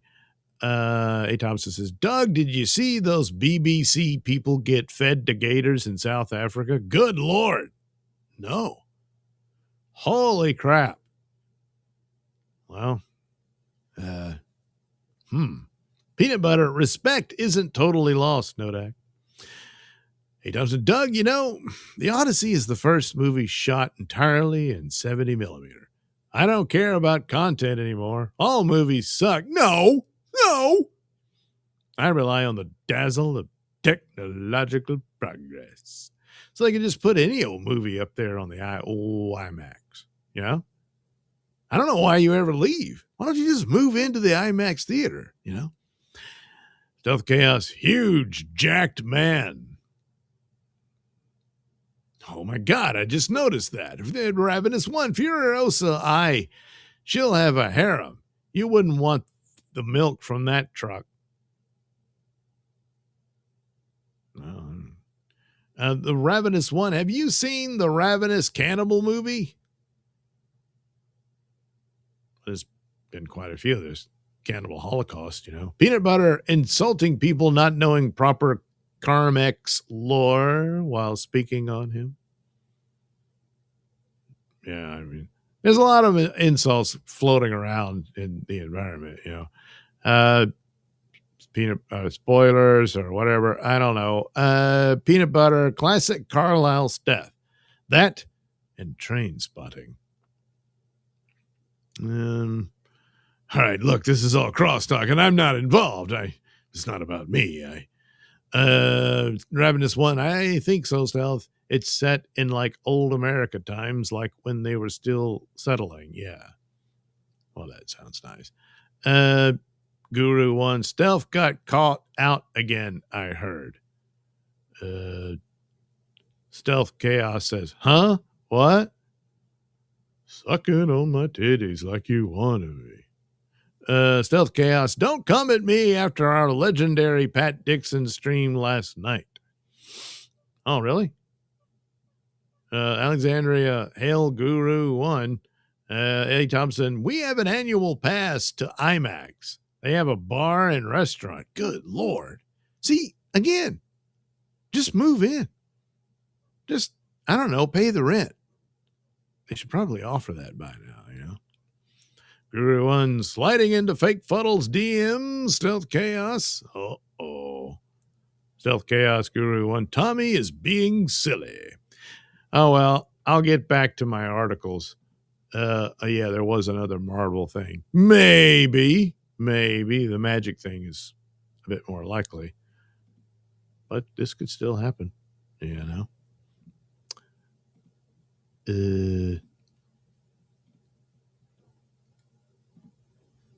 Obsession star Indy Navarrete wants Marvel. Already met X-Men director. So she's probably in.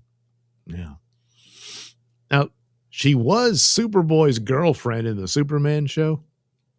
So she's been around the genre anyway. Indy Navarrete is having the kind of year Hollywood notices. And now she is saying the Marvel part out loud.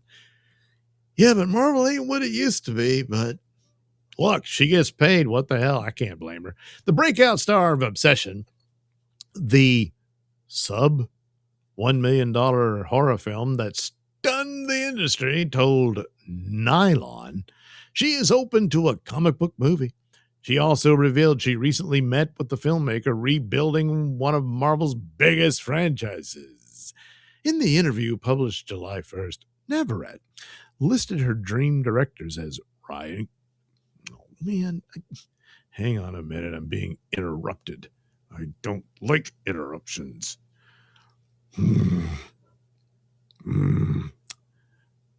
Navarrete listed her dream directors as Ryan Coogler, Greta Gerwig, Michael Mann, and Jake Schreier. She noted that she had met with Mann and Schreier recently. Asked directly whether she would do a Marvel film, Navarrete did not dodge. I would, she said. Asked if she would return to horror, she added, I would love to.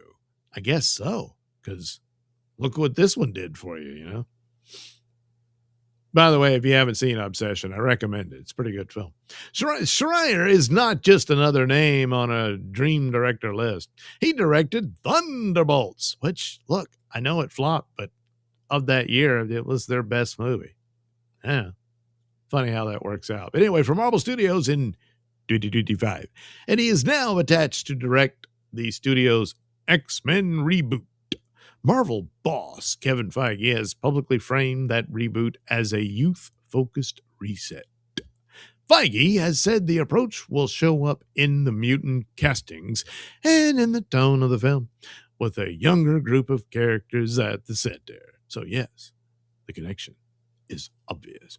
A rising 25-year-old actress with a monster box office hit, sitting down with the director of a youth-driven X-Men movie is exactly the kind of meeting that fuels casting talk. So she's not new to comic book properties, of course, for the Superman and Lois show, which was a good show. Ended too soon, in my opinion, but what are you going to do? A jump from a DC show to a Marvel movie would put her in familiar territory. Plenty of actors have crossed that aisle before.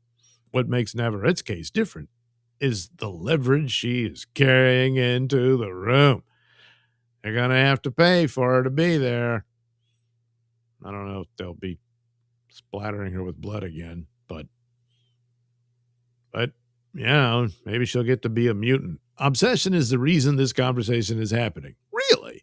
Director Curry Barker made the horror film for roughly $750,000, and Focus Features acquired it out of the 2025 Toronto Festival for around $15 million. The bet paid off in a way almost no one predicted. Well, it was helped that its competition was crap. So Obsession's like, hey, it's a good little horror movie. And horror is the one genre that really hasn't stumbled in this past, decade. So anyway, Obsession has now pushed past $400 million worldwide, with more than $245 million of that coming from domestic theaters. The record stacked up fast. It is Focus Features' highest grossing film ever. It passed the Blair Witch Project to become the highest grossing festival acquisition of all time. It also overtook Sinners as it's a better movie than Sinners. That's easy. It just was. As the highest grossing live action English language original film of the 2020s. Audiences backed it too, with an A- cinema score and a Rotten Tomatoes score in the mid-90s. That mix of price, profit, and reception is exactly why studios and casting directors are now paying attention. Here's the part that should not get lost. Navarrete is not a hopeful trying to audition from zero.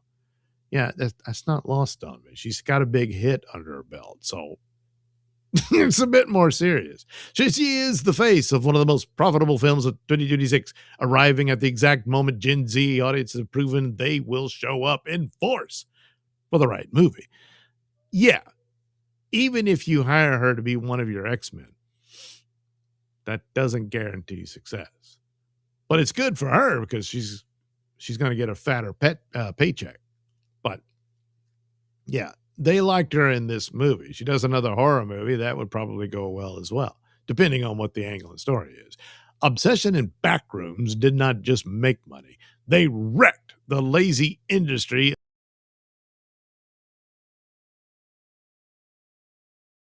Data says the opposite. And speaking of Backrooms, Jean Grey Famke Janssen just recommended Kane Parsons for X-Men. You mean as a director?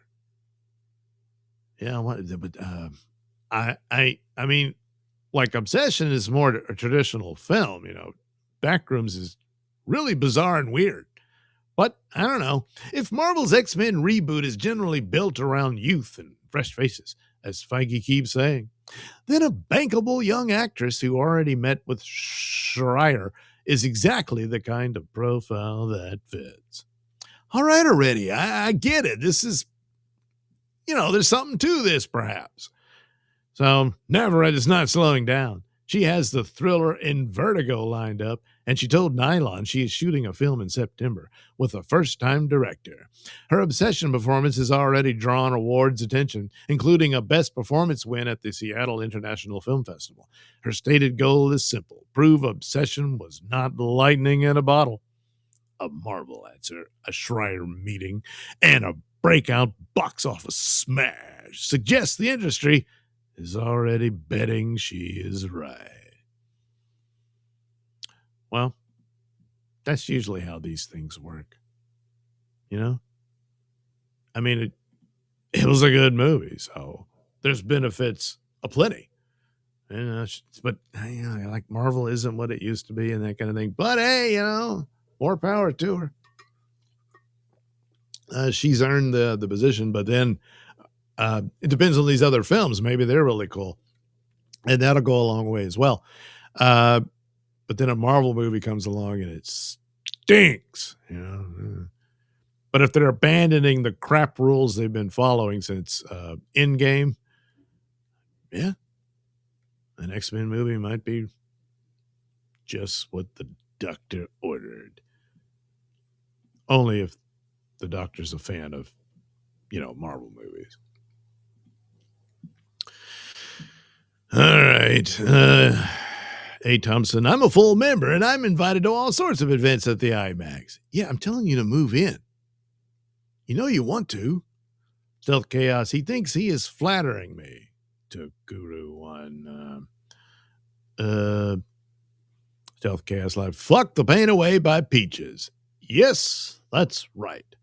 My favorite song for the Kevin Brennan voice to sing. A. Thompson, Stealth has one of the best shows in the DB. A. Thompson, did you see the lady from LMAFO died 37 years old? Well, no, I didn't, but... Oh, wait. Maybe I did. Yeah, okay. Anyway, I'm not familiar with LMAFO. Or LMFAO. Yeah. Well, that's unfortunate, but Peanut Butter Wild Thump, the ravenous one, HIV, wasn't it?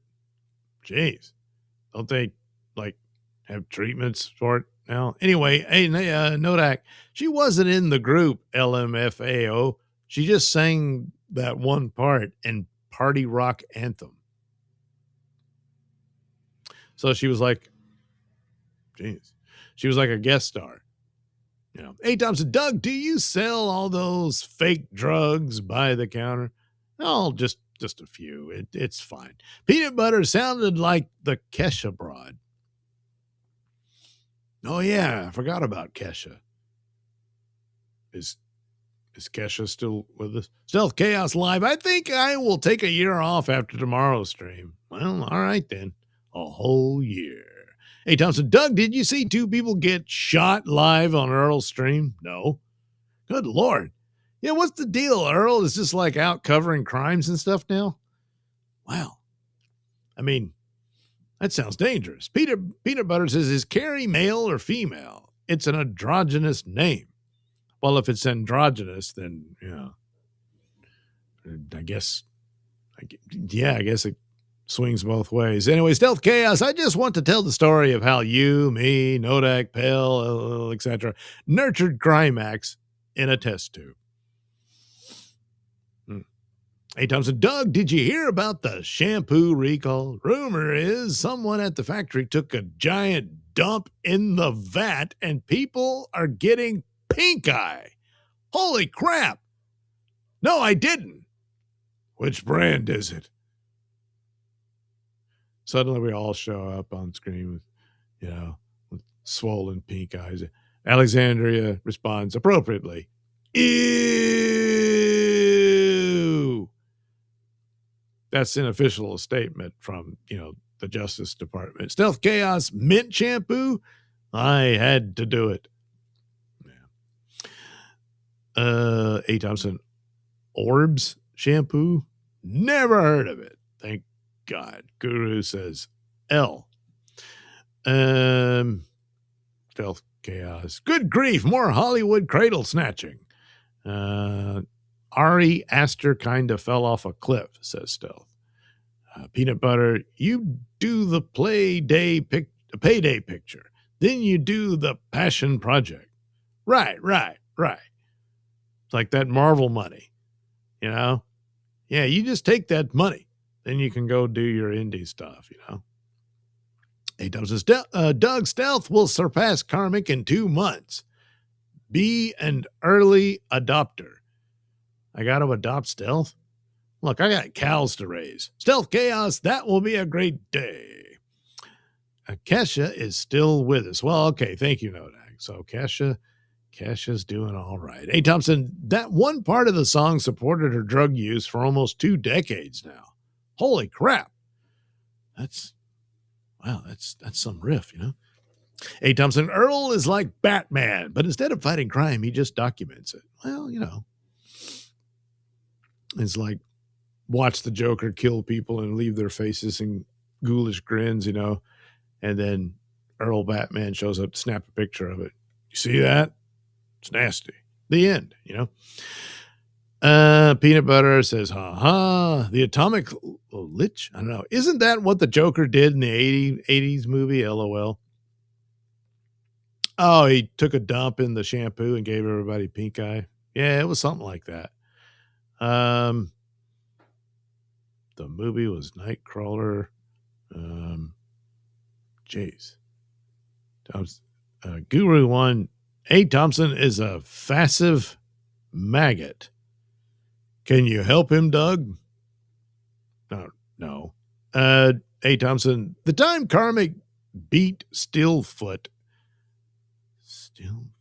I was so happy. Well, all right then. See, there's a reason for everything. Everyone has their purpose. It's all a part of the plan. And I guess Karmic fulfilled his. So anyway, we heard about those horror movies and stuff dominating everything. So now Hollywood's like, hey, why don't we get some of this? So they're looking. Maybe they'll find something. So, of course, they're looking at what happened with Backrooms, and they're like, damn it, how did we miss this? So now they're going to go look and see, is there another Backrooms out there somewhere? Well, maybe. I don't know. 11 Studios fought over a YouTube horror series. Steven Spielberg won. That's not Steven Spielberg. 24 hours, that's how long the Siren Head deal held the record for Hollywood's wildest internet horror bidding war. Deadline exclusively reports that Scott Stuber's United Artists, Steven Spielberg's Amblin, and Amazon MGM Studios have won the film rights to the Mandela Catalog, the viral YouTube analog horror series from creator Alex Keister, following an 11 studio bidding war. Yesterday, it was 5 studios fighting over Siren Head. Today, it's 11 fighting over an analog horror series. This isn't a trend anymore. It's a gold rush. Per Deadline, Keister, it's probably Kister, but, will direct the film himself. Well, just like, what's his name? Kane, that Backrooms guy, will direct the film himself from a screenplay adapted with Tyler Clifton. Spielberg and Holly Barrio are producing for Amblin alongside Aaron B. Kuntz for Paper Street Pictures and Stuber, and Nick Nesbitt for United Artists, with Keister and Clifton also producing. Well, yeah. Note the difference from the Siren Head deal. I don't know the Siren Head deal. Warner Brothers licensed Trevor Henderson's Creature and handed it to established filmmakers in Zach Kreger and Brian Duffield. Oh, so that's the Siren Head deal. Amazon MGM is running the Backrooms playbook instead. The creator keeps the director's chair. That's the model that made Kane Parsons the youngest filmmaker ever to top the box office. And it's the model Keister's fan base will trust. The audience didn't show up for Backrooms as a brand. They showed up for the version Parsons built online. 11 studios clearly understood which approach they were bidding on. Oh, man, she's going to lift up her skirt.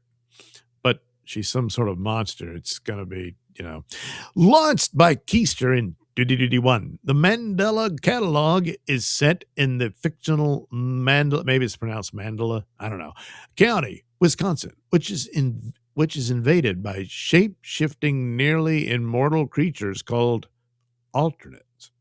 Per Deadline, the series has amassed well over 100 million views across its official episodes alone. Damn it, why didn't I think of this? Making it one of the largest original analog horror franchises on YouTube, and one of the defining titles of the genre alongside Local 58 and The Backrooms. Well, who's going to buy Local 58? Anyway, analog horror, distorted VHS aesthetics. Yeah, that's the weird thing. I mean, none of you guys grew up with that. It's not yours. Anyway, corrupted emergency broadcast, wrong-looking faces is a genre that was born and raised entirely on YouTube. Hollywood didn't build it, doesn't own it, and until this year, mostly didn't understand it. They still don't. They just saw Backrooms make a lot of money, and so they're like, we got to admit, we got nothing. Let's buy some of this stuff. Now the industry is paying record prices to catch up. Here's the deal that makes this bigger than another rights deal. Steven Spielberg is producing it. I mean, look what he did. Disclosure Day. Yeah.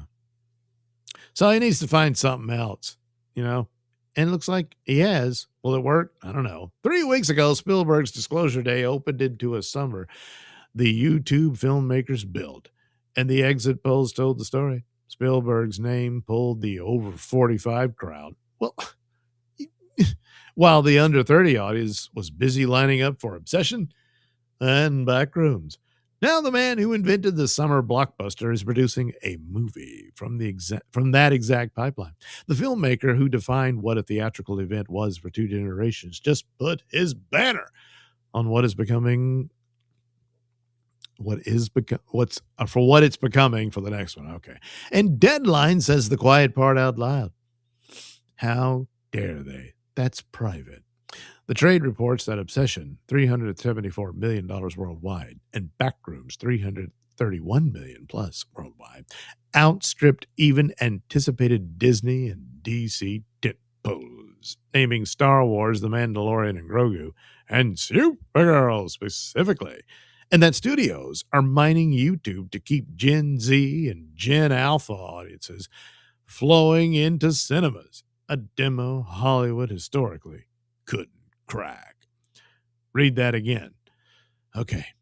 And Deadline says the quiet part outlet. No, I don't have to do that. You don't trick me like that. So anyway, the trades are now using the year's biggest superhero movie and biggest Star Wars movie as the yardsticks that YouTube horror built or beat. Yeah, something like that. That's the exact scoreboard we laid out, meaning Cousin McNews, when Curry Barker said Gen Z is tired of slop, and the industry's biggest names are no longer debating it. They're bidding on it. Will it work? I don't know. Oh my God, that's creepy. But is that the deal? You just see creepy imagery and emergency warnings. These people are out there, and you better be safe. I don't know. I'll look into it, but I was familiar with Backrooms. I'm not familiar with this one. Yeah, but good on them. They got a pretty snazzy deal there, didn't they? So what's the deal about this Siren Head? Oh, that's him there. After Backrooms, Hollywood goes all in on Siren Head. Ew, they went all in. So it's almost like a Pink Floyd album cover, almost. Anyway, 1 month after Backrooms, or Music for the Masses, Depeche Mode. Anyway, another month after Backrooms broke A24's records, Hollywood just showed us exactly what it learned. Warner Brothers has won a 5-studio bidding war for Siren Head, the viral horror creature created by artist Trevor Henderson, with Weapons filmmaker Zach Kreger and Whale Falls Brian Duffield attached. Okay, let that sink in. Is it in? Okay. 5 studios just fought over a meme. And based on the details, they weren't wrong too. So this is just a meme? Siren Head via... So it's a YouTube video too. Anyway, according to the Hollywood Reporter, the rights deal alone is said to be in the low 7 figures, with the overall package described as a massive, multi-million-dollar commitment. Sony, Universal, Paramount, and Disney's 20th Century Studios all bid before Warner Brothers came out on top.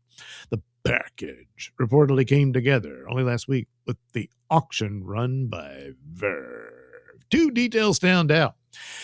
First, a theatrical release was a requirement of the deal, with the big streamers excluded entirely. Second, the package initially landed at WB Clockwork, the studio's new specialty division, before the scope grew big enough that big Warners took over the chase. This started as a specialty play and became a tentpole priority in real time.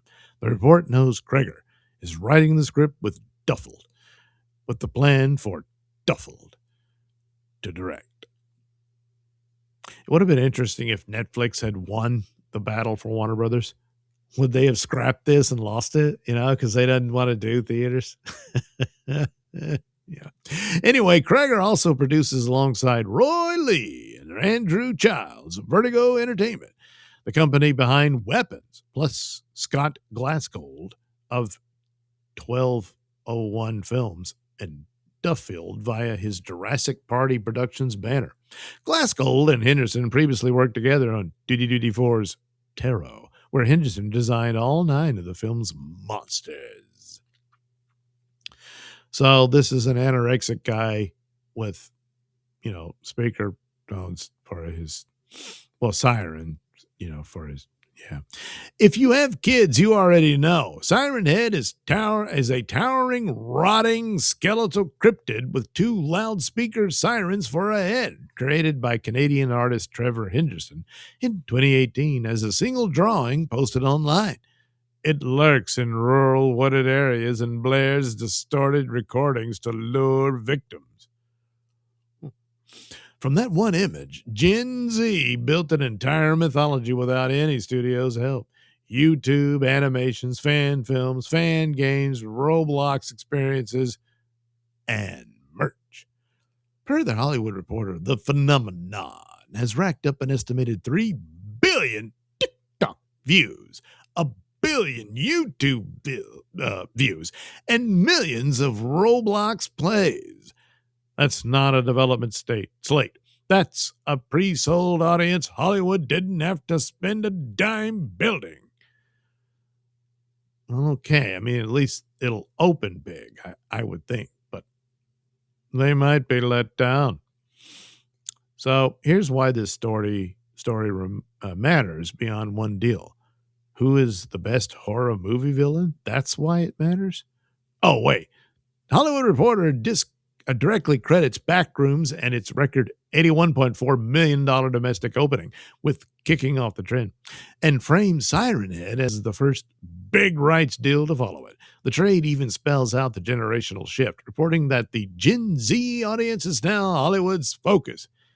They've been the focus for a while, as millennial preferences, superhero movies included, give way to the next generation. That's the argument we've been making. Oh, yeah. So there you go. The same old thing. These movies made money. They're thinking, hey, maybe that's what we should do. So they'll try it. They'll probably ruin it, but you might get a few that's pretty good. Those typically are the odds. Or it may get a good run. I mean, Marvel did for a while, and then it started pooping the bed every day.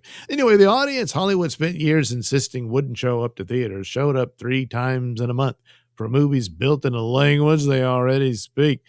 Yeah, but also the movies had something to them. They were good, especially Obsession.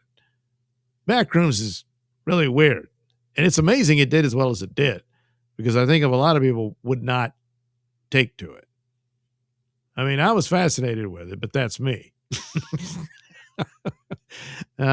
So anyway, now the studios are acting on it. Hollywood Reporter notes that this is the second gigantic horror IP bidding war of the year, after Texas Chainsaw Massacre went to A24 in another 5-way fight.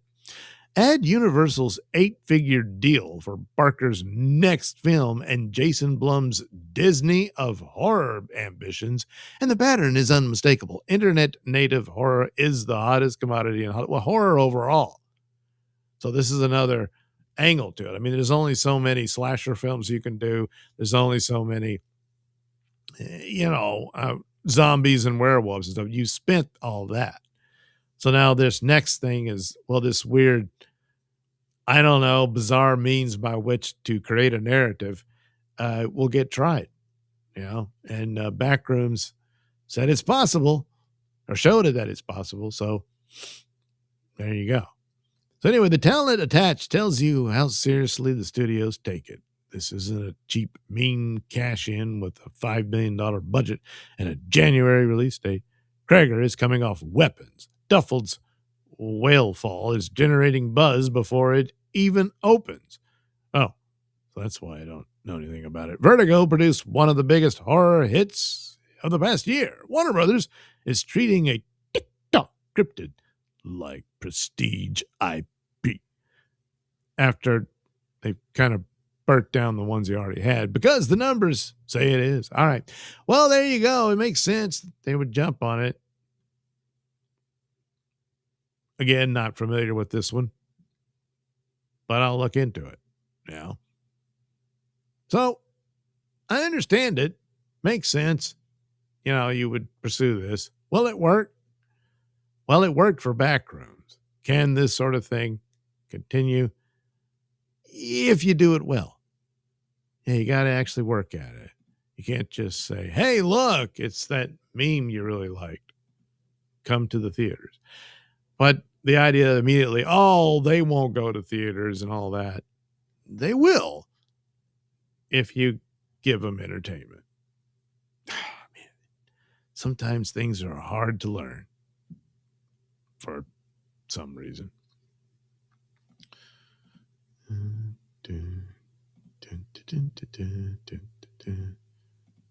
Oh, a Star Wars story. Yeah, I'll do it.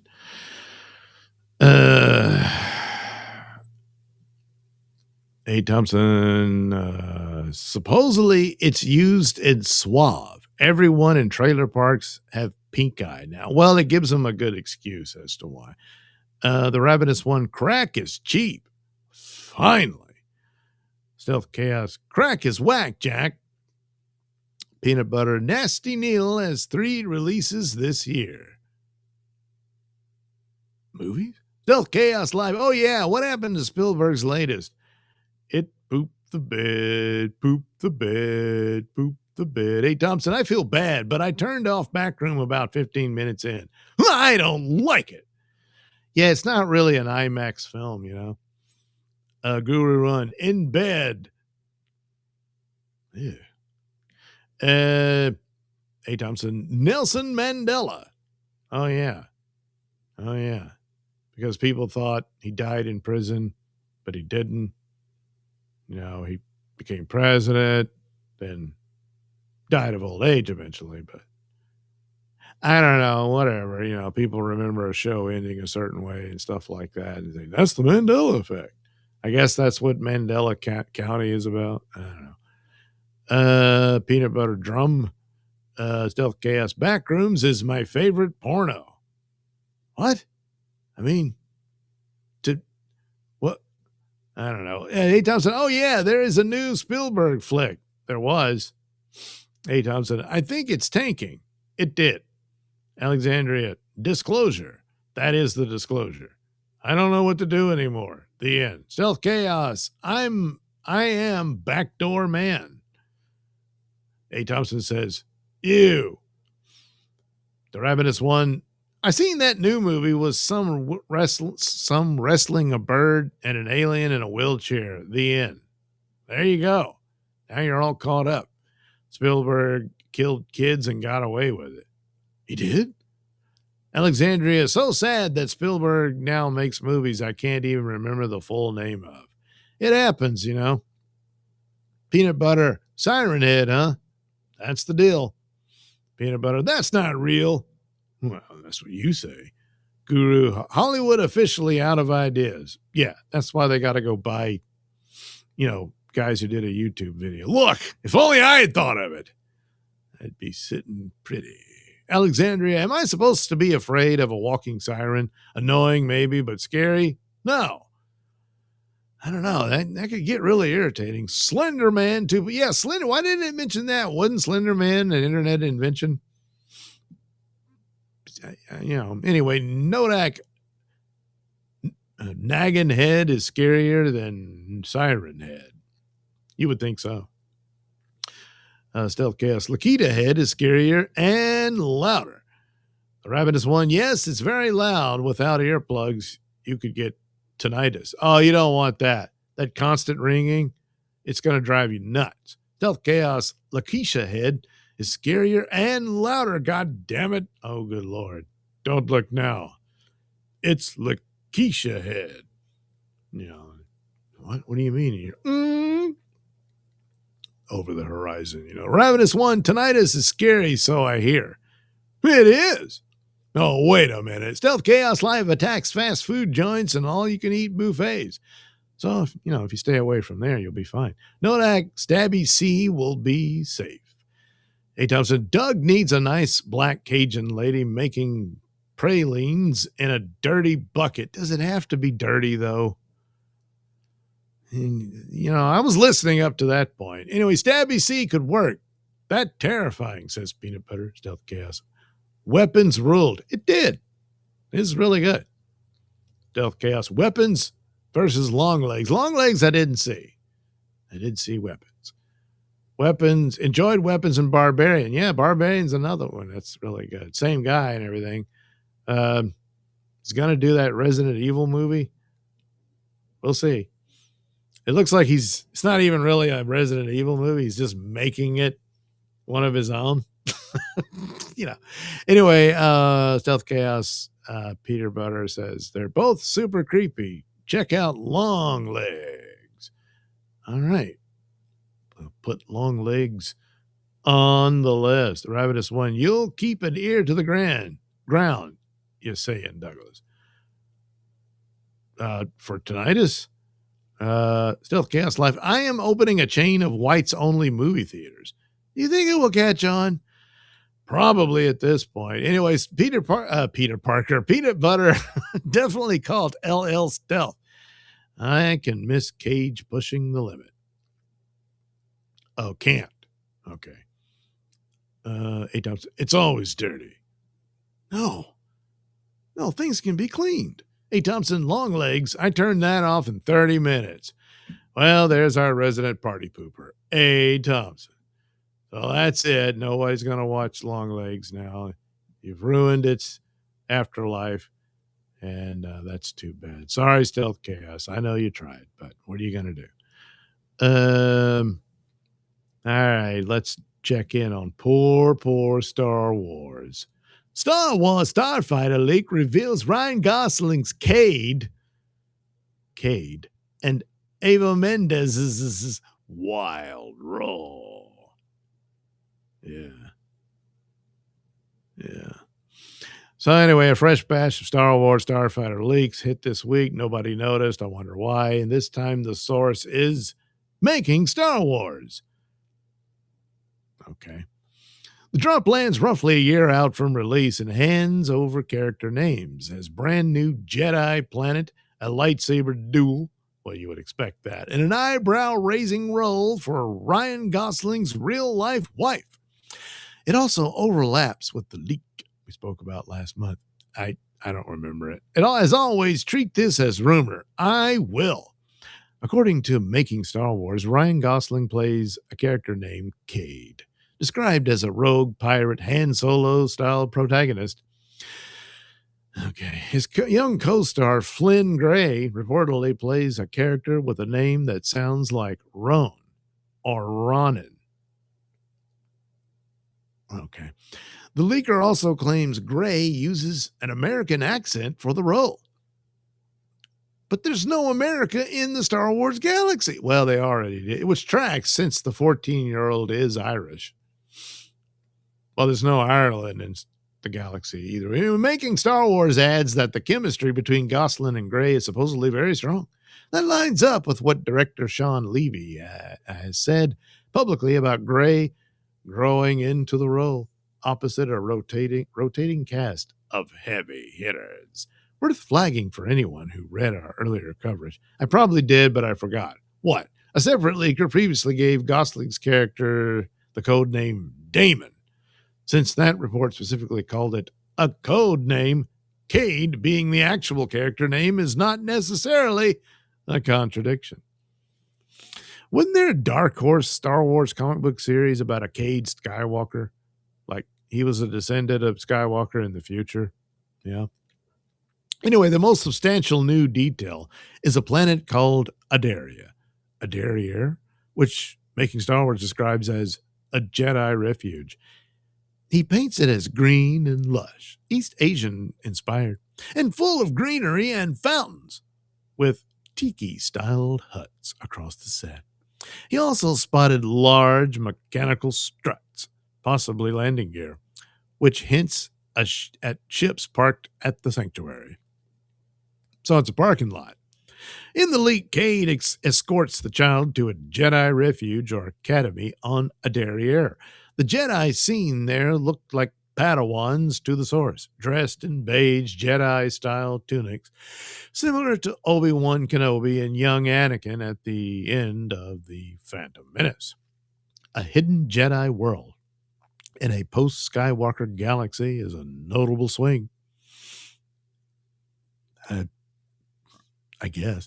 It suggests Starfighter is not treating the Jedi as fully extinct after Exegol, which is the kind of world building fans have been asking for since the sequel trilogy wrapped. No, they haven't. They haven't been asking for anything beyond the sequel trilogy. They've been asking for the sequel trilogy to be completely scrubbed from canon. So, sorry, but that's just nonsense.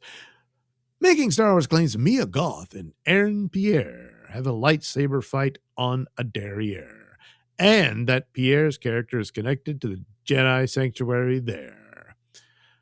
Well, yeah, I would guess so. Anyway, this is the detail that gives the whole leak credibility. Production reporting already confirmed that a lightsaber duel was filmed in a muddy pond back in November, and that Tom Cruise, who was visiting the set, was invited by Levy to shoot part of that scene.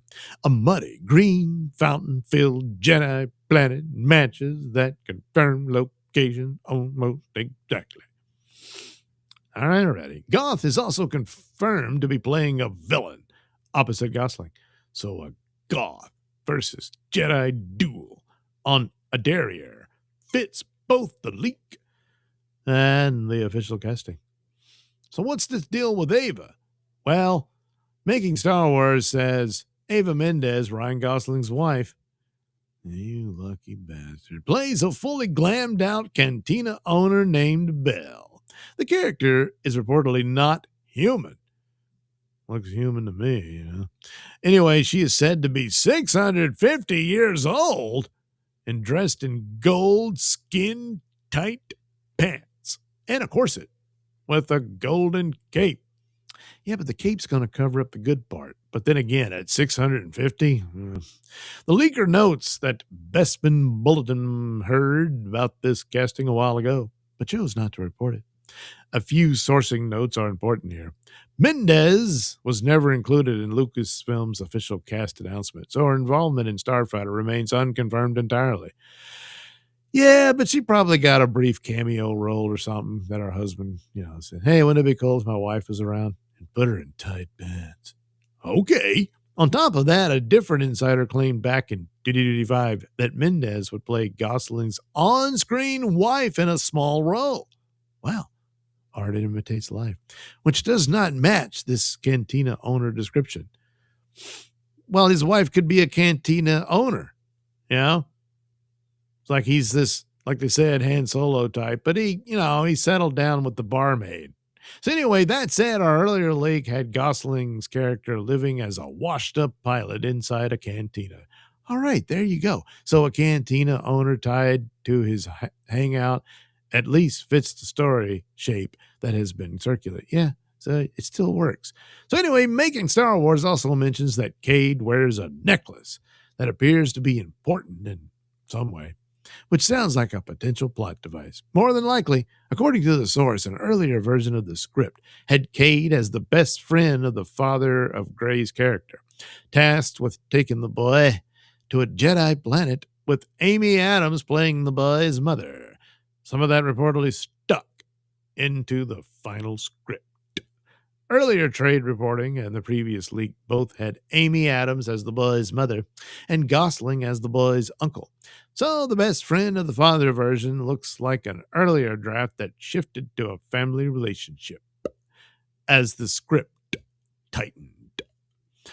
So his brother might have been a Jedi or at least married to a Jedi, but they weren't supposed to get married, but they do now, I guess. Anyway, put it all together and the template is clear. A reluctant rogue, a force-sensitive child, a hidden Jedi sanctuary, and a lightsaber mercenary on the hunt. It reads like A New Hope by way of Logan and True Grit, which is exactly the classic setup we flagged the first time around. That cuts both ways. For fans burned by the sequel trilogy and the DP era, a back-to-basics adventure is reassuring. Yeah, Mandalorian and Grogu was a basic adventure story. Look how that turned out. Levy has said his biggest inspiration was Return of the Jedi, not The Empire Strikes Back, and this leak fits that instinct. The risk is that new direction and back to basics are promises Star Wars has made and broken before. After The Mandalorian and Grogu underwhelmed at the box office, Lucasfilm needs Starfighter to feel like a real theatrical event rather than another streaming spinoff in a bigger frame. Well, I guess there's that, but, at least Mandalorian had name recognition and stuff. Nobody knows what this is. And, I don't know. Leaks sound promising on paper. Execution is everything. And the audience will settle it at the box office. Well, yeah. That's what always happens. Lucasfilm has confirmed that Star Wars Starfighter is directed by so-and-so. All these people are in it. Blah, blah, blah. Well, what's it going to do? It's going to have Ava Mendez in it. In skin-tight gold pants. But she'll be 650 years old. I mean, that would be a damn shame if maybe it's just her species just doesn't age. Oh, yeah. Because if you're going to put Ava Mendez in skin-tight pants and then you're going to turn her into some monster, Well, that's a crime against humanity. You can't do that to me. So anyway, that's what Star Wars is up to. Is it going to work? Well, you know what? That is entirely up to you. You, the people. Oh, yeah. Turn that on. Goodbye. Thank you for your service and all that. All right, the final story. Oh, it's a big one. Another TV show that up until now has been left alone, but it might get a reboot.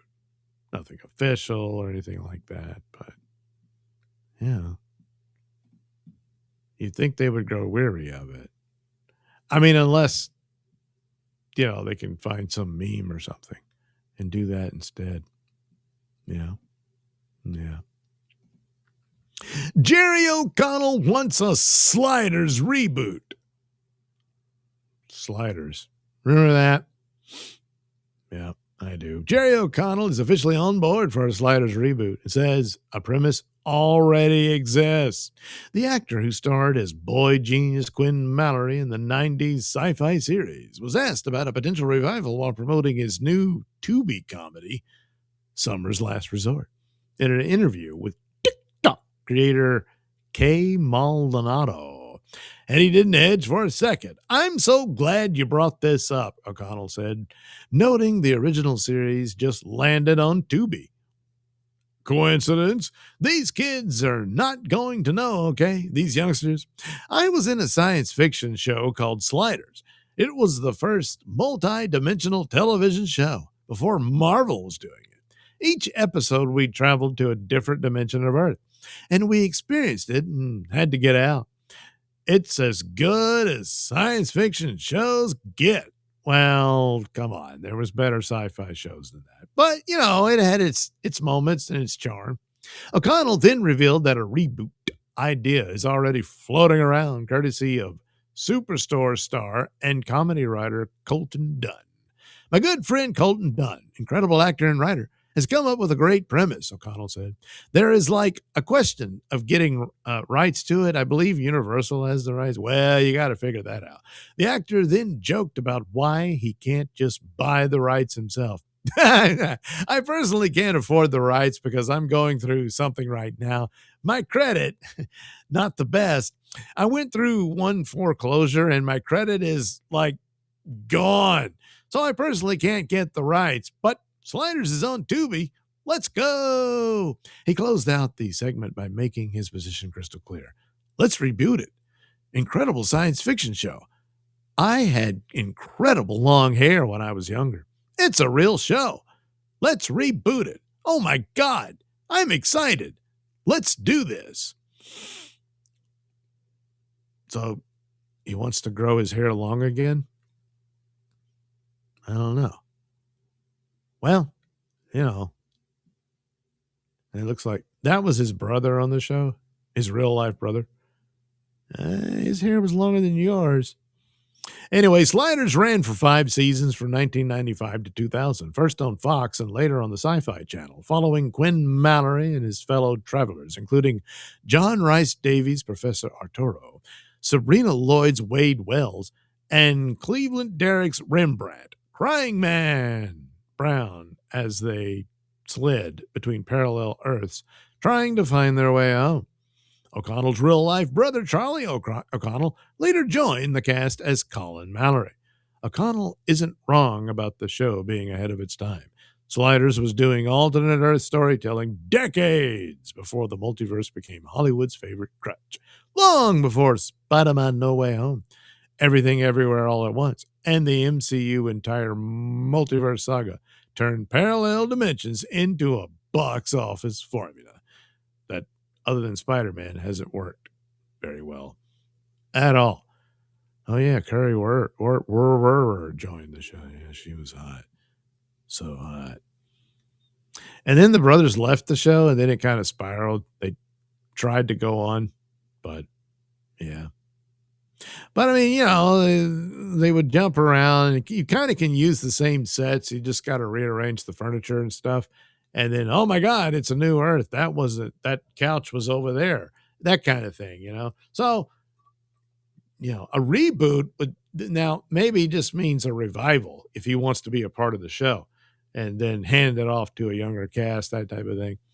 But a reboot would just be an entirely new cast, a new Quinn Mallory and all that. He probably means that, I'm guessing. But anyway, there you go. Sliders. Could it make a comeback? Yeah, it could. But who's going to write it? And, you know, after seeing what other revivals and reboots have done, the initial response is, yeah, don't do that. Leave it alone. But I don't know. He knows the show. He was on it for a long time. He was the star of it and stuff. And if a friend of his is pitching a good idea, yeah, there's some hope with that. But depending on where it lands, maybe Tubi would be interested in an original show like that. And they got the reruns of the old one, you know, and take a shot at it. But if you end up with something like Amazon, look what they did with Stargate, you know. So anyway, good luck. Good luck with that. And, you know, time will tell. But the clock is always ticking. Yeah, it is. All right, that's it for Nailsin ratings. Let's take a look at Super Tip. Nothing. All that work. No Super Tip. Well, I guess I'll just read the chat. It's quite a bit. Yeah. A. Thompson says, Weapons was good, and I didn't need any IMAX features. Well, see? Stealth Chaos, you don't like T-Rex? To A. Thompson, I don't know. Peanut Butter Parker. Yeah. It turns out the Green Goblin has a peanut allergy, and that's how Peanut Butter Parker defeats him. Hey, Thompson, I actually sat through Weapons.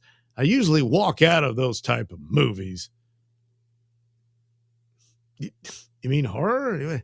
Stealth Chaos, hey, Thompson, so well made. And Julia Garner is a super cutie. Hey, Thompson, I was in a movie with Ryan Gosling. Really? But not Star Wars, right? What, Hail Mary Pass and all that? Stealth Chaos to A. Thompson. Drive. Peanut Butter. I only worked with the crews as a child in Born on the 4th of July. Oh, with Tom Cruise in the film. Oh, wow. Really? Yeah. All right. A. Thompson. Only God forgives. Sometimes, yeah. Stealth Chaos. Peanut Butter. He looked pretty grown up in that one. A. Thompson says Stealth Chaos. I love it. Stealth Chaos. I dare ya. Stealth Chaos. Tukey style huts. Stealth Chaos. A. Derriere. Not really, but it might as well be. Stealth Chaos. Levy. It's probably Levy, but you know. Peanut Butter. Mia is doing the one for them this time around. Yeah. She did all those horror movies that were connected. You know, she did X and what was the other one? Well, it was a bunch of them. Why am I blanking on the title? This is embarrassing. Oh, well. Alexandria says another future bomb. Oh, well, there you go. Peanut Butter, plenty Evas at the Compton swap meet, Doug. Really? God, that would be great. Yeah. That booty. Stealth Chaos. Amy Adams, greater than it. Well, look, she is cute.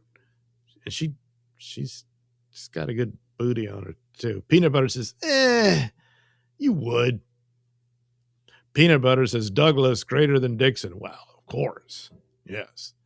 Peanut Butter, Stealth Chaos says, true.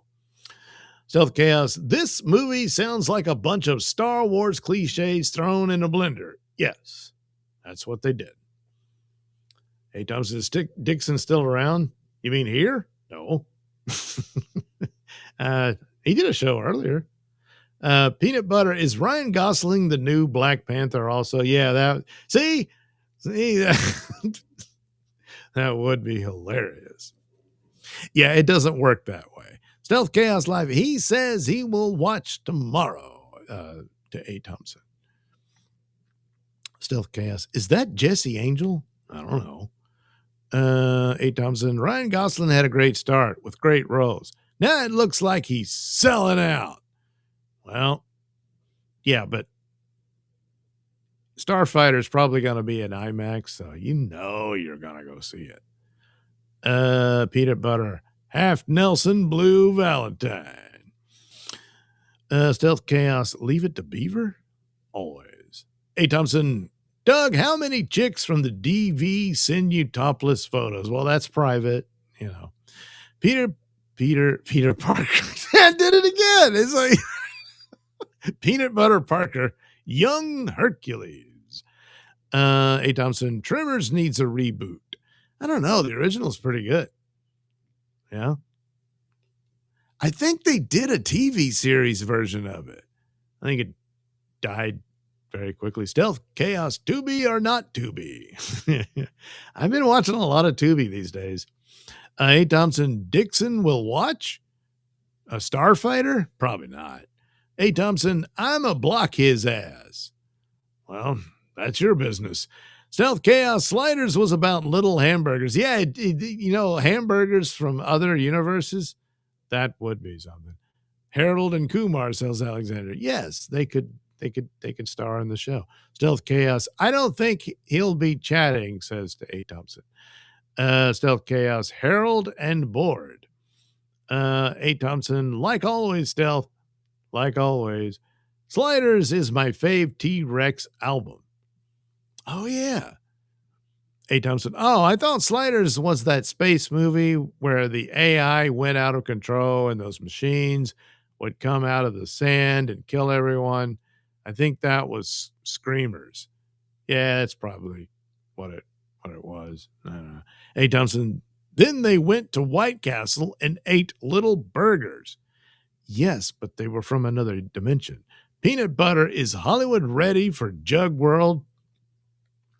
Look, if it catches on and he can fit that into his channel, you know, and there you go. I mean, he's not Gen Z, but I don't know.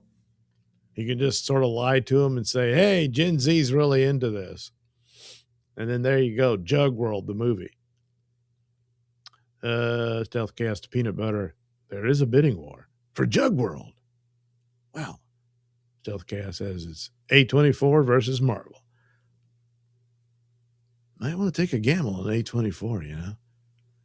Peanut butter. I don't pay pig, but you deserve something for your efforts, Douglas. I know. A. Thompson. Hail Mary was actually okay. Yeah, I know. I missed that one and I got to check it out. I heard a lot of good things about it. Peanut butter, A24, and Neon. Stealth Chaos. Peanut butter. I just don't do super tips. Well, you're missing out. Super tips is cool. A. Thompson. Doug will watch your show, Stealth. I'm going to bed soon. Peanut butter. Never super tip. I don't trust that at all. I've super tipped I don't know how many times. I'm still alive. Nodak Pearl. Yes, that was the one.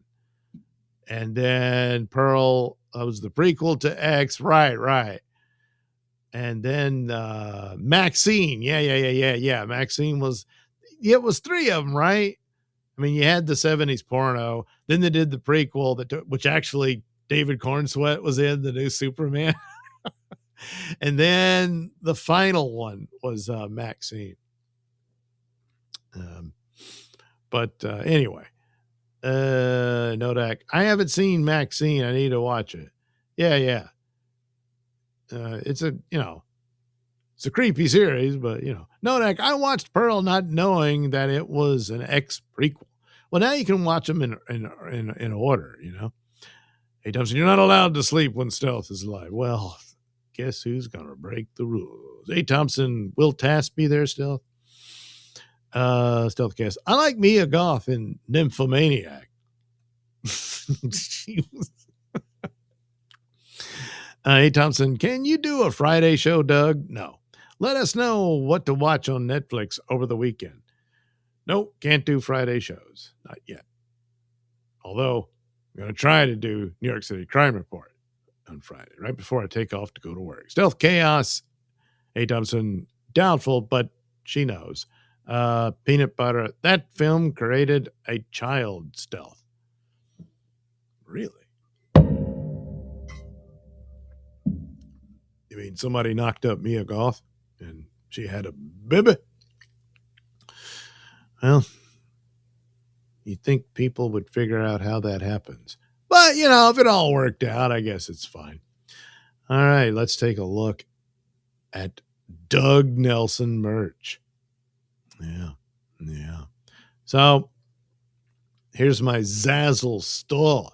Oh, boy, look at all the stuff you can get. The latest edition is this Chad Zumach t-shirt.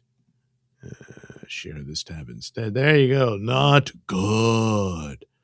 And there he is. And this could be you wearing that shirt. And oh, look, your girlfriend can wear one too. Won't that be cool? And it'll just look like that in the back. I didn't think of anything for that. But anyway, there you go. Probably my best drawing of Zumach. I've drawn him a couple of times. This one's, I don't know, it's the best one. So there he is with his hat and everything, his glasses, and one of his most famous sayings, So it just seemed appropriate. So there you go. You can get a Chad Zumach t-shirt that says, not good. There you go. And maybe you're like in the attitude and you're thinking like, well, this isn't good at all. And you don't even have to say it out loud.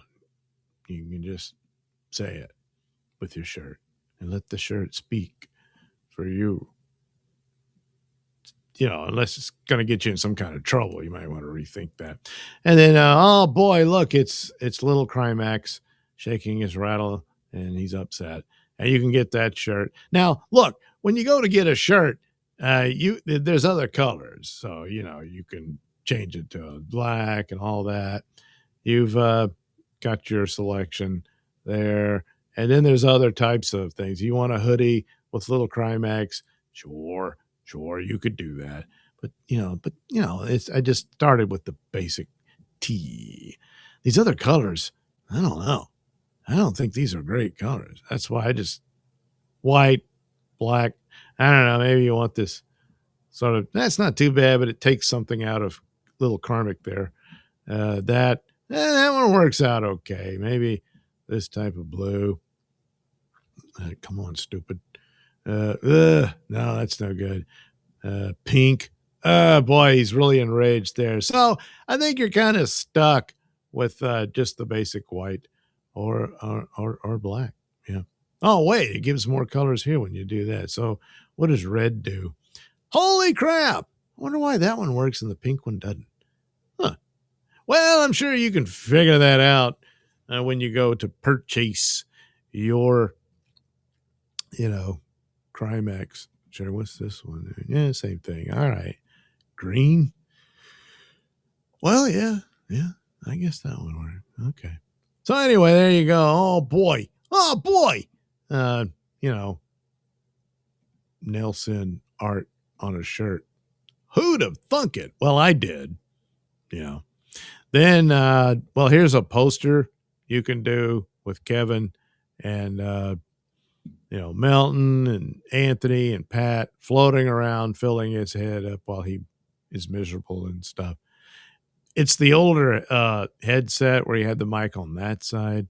So I guess eventually I got to redo it with it on the other side. Oh, the work. But anyway, there's a poster. Now, of course, you could pick other products, I think. Right? I don't want to show all these people saying bad things about me.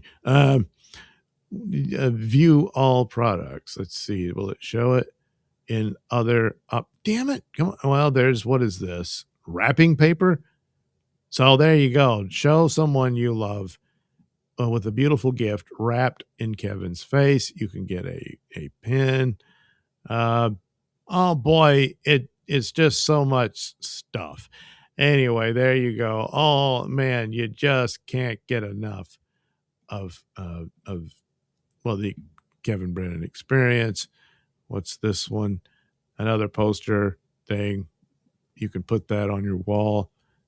The Valley of Concern. So there's Karmic with, kind of, sort of an AI image. Yeah, I figured I couldn't do the jugs exactly. Yeah, maybe. But anyway, there you go. You get the idea. And there's Karmic. Other stuff. There's Aaron. There was a poster of a drawing I did of him. That's the first one I did with the ginormous head, and that stuck. I think it just works that way for some reason. It just fits. But he had this boil on his head at the time, so I exaggerated it.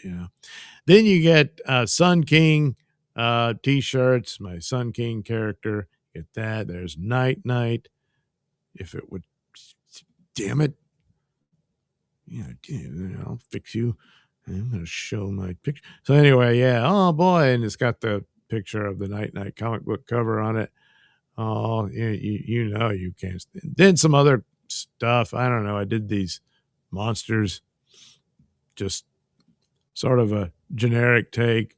You got Nosferatu, Dracula, whatever, Frankenstein, a werewolf, the sea monster guy. No, not the Creature from the Black Lagoon. It's the Creature from the Black Lagoon. I just gave him pointy ears. And a mummy. The gang's all here for that. Then other stuff, more Night Night things, a Sun King shirt, another Night Night shirt. Oh, look, a Nailsin rating shirt. Now you can show your support for Mr. Nailsin with the Nailsin Ratings t-shirt. Oh, boy, it's got the logo and everything. I know. You can tell the excitement. Coffee mugs, stickers, all that good stuff. There's a Nailsin Ratings coffee mug. And then, of course, you're going to want your wife and girlfriend to have a shirt too. See? Cool, huh? So there it is, the Mr. Nailsin Store over at Zazzle.com/store, the_MR_Nailsin_store/products. Well, just store. And it's just that simple. That's all you got to remember. And then you're right there to purchase all this goody gumdrop Doug Nelson stuff. Oh boy, don't delay. Order yours today. See, it's in the chat right there. So now you have no excuse. Let me go to Indie Planet. This will be the comic book store, at least the main one, And you head over to indieplanet.com/Douglas-Nelson. Even easier. And there's Doodleverse first with Opie on the cover and Anthony floating around his head.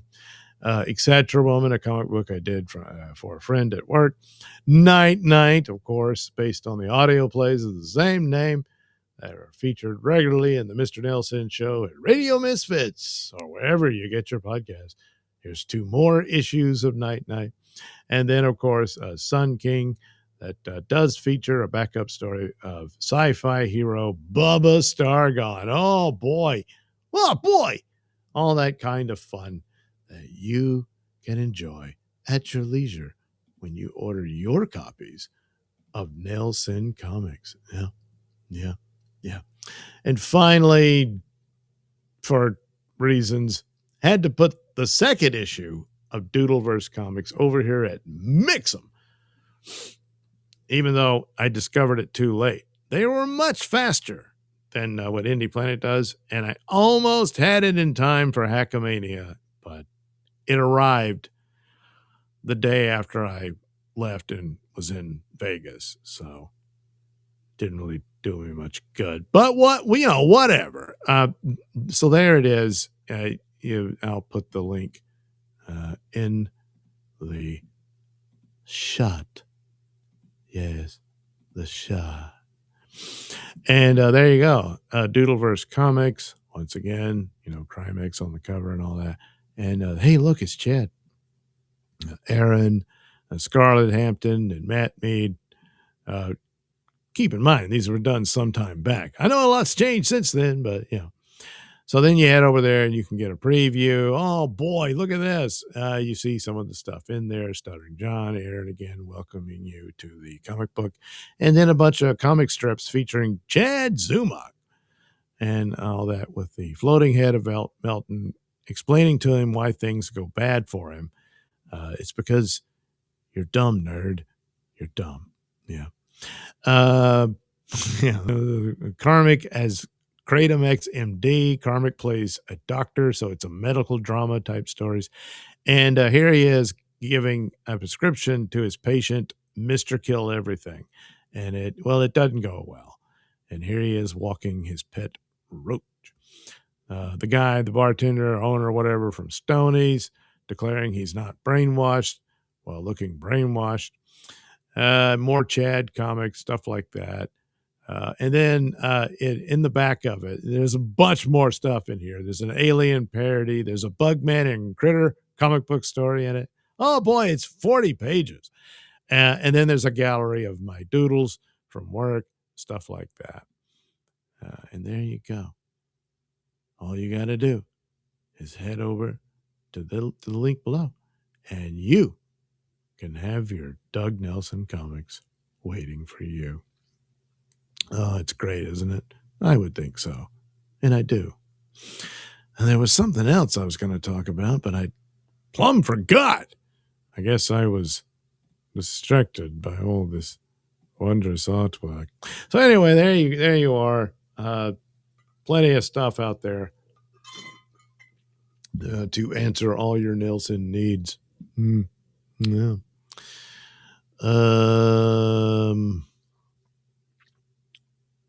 Damn it. Give me there it is. No, like I watched Pearl. I already did that one. Not allowed to sleep, but I'm going to.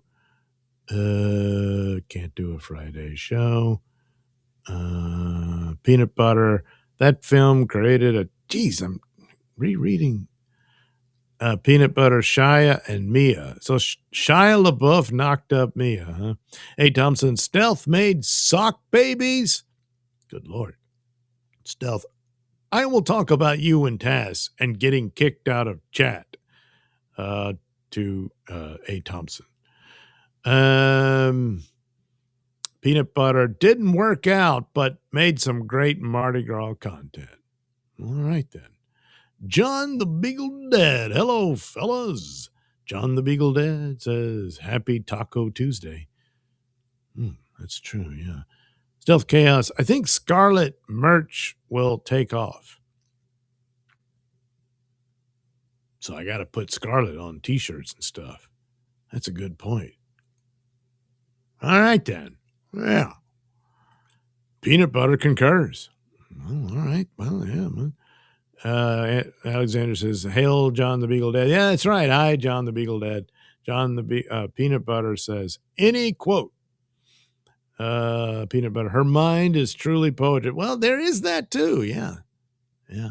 Stealth Chaos, Baby Crimax is awesome. I like to think so. It's pretty good. It's not bad. Stealth Chaos to Peanut Butter. Pat draws a mean scar hoe too. And then put a quote on the back. He does. He draws. Stealth Chaos. Doug really nailed the Crimax hairline. Yeah. Yeah. John the Beagle Dad. Do you work in layers when you go digital? Yes. More times than not. Yeah. John the Beagle Dad. What things? I think you are an awesome person and artist. Why, thank you. I doing the best I can. Hey, Thompson, which time I got kicked out? There have been four I can think of. Peanut Butter Nailsin greater than Banksy. Oh, that's, yeah. Yeah, I just, not as successful, you know. John the Beagle Dad looks like a movie sale. A Thompson Stealth, you need a merch store. A Thompson Stealth Chaos t-shirt and polos. A Thompson Stealth Chaos massage oil. Stealth Chaos underwear. Now, wait a minute. Stealth Chaos baby wipes. Peanut Butter. I don't do merch either, Doug, but I'm happy to buy something for my brother for Christmas. He likes wild shirts. Shirts from the wild. Does he tame them? He'd better. They're going to be in his house. A Thompson Stealth Chaos stationery. All right. Well, yeah. Stealth Chaos phone cases. Yeah. Peanut Butter Stealth Polo ID fuck with. Oh, I'd fuck with a polo. Mr. Nailsin sends a link to his store. A Thompson Stealth is kind of indie. Peanut Butter says Zazzle. Yeah, that's it. A Thompson Stealth needs to be on the cover. Mr. Nailsin sends the link to Indie Planet. Thanks, Mr. Nailsin. I appreciate it. Mr. Nailsin also sends the Mexum link for the other comic book. Thanks again. No, that looks just like the one I have. It is. Peanut Butter BL is Galactus, and Milton's time is added in. You think so? I doubt it. Hey, Thompson Stealth, I'm not sure what that rash on your scrotum is. Holy crap. I didn't need to know that. Hey, Thompson, I asked AI. It says to find a doctor. Well, that's it. You know, AI just really is sticking its nose where it doesn't belong. Checking out rashes on crotches. Well, you crossed the line. But it's AI, so there's really nothing we can do. That's the sad thing about it all. Now I'm going to have nightmares when I go to bed. Well, daymares, I guess. They say daydreaming and stuff because you're supposed to, but I'm asleep during the day, so it's daymares. Gonna have a daymare. Peanut Butter, I got you on some shirts, Dougie.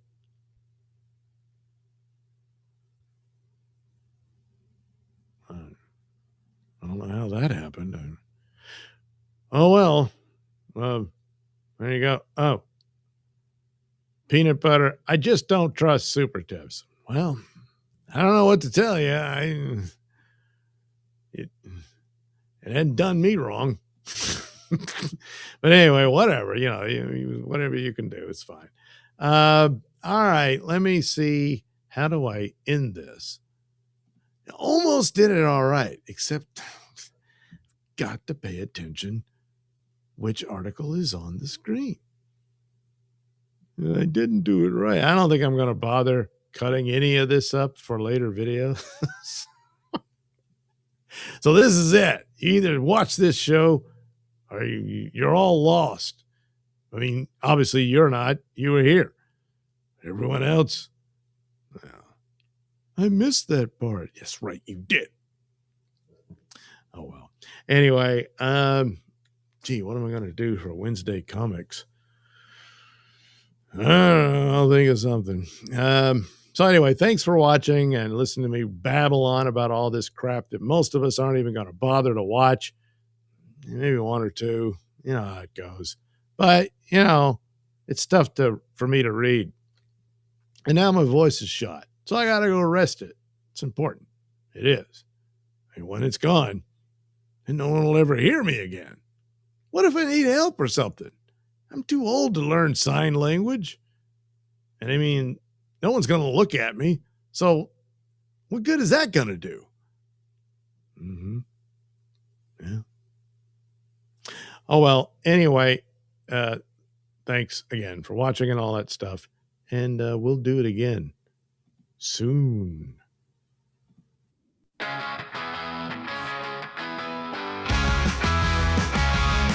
Hollywood could, to Billy wish they would. There's no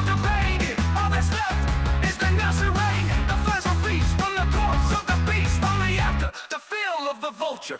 Pop goes the culture. Pop, pop, pop, pop goes the culture.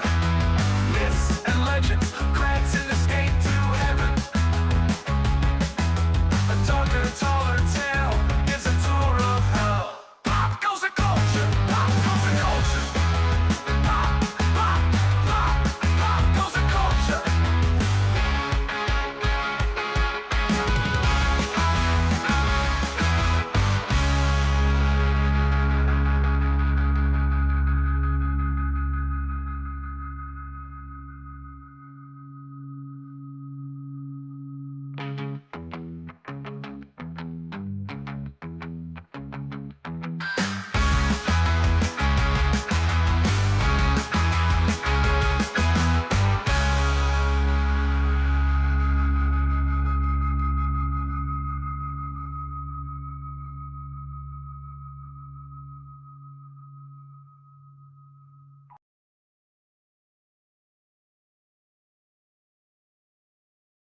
And now commentary from our very own Trixie Turner.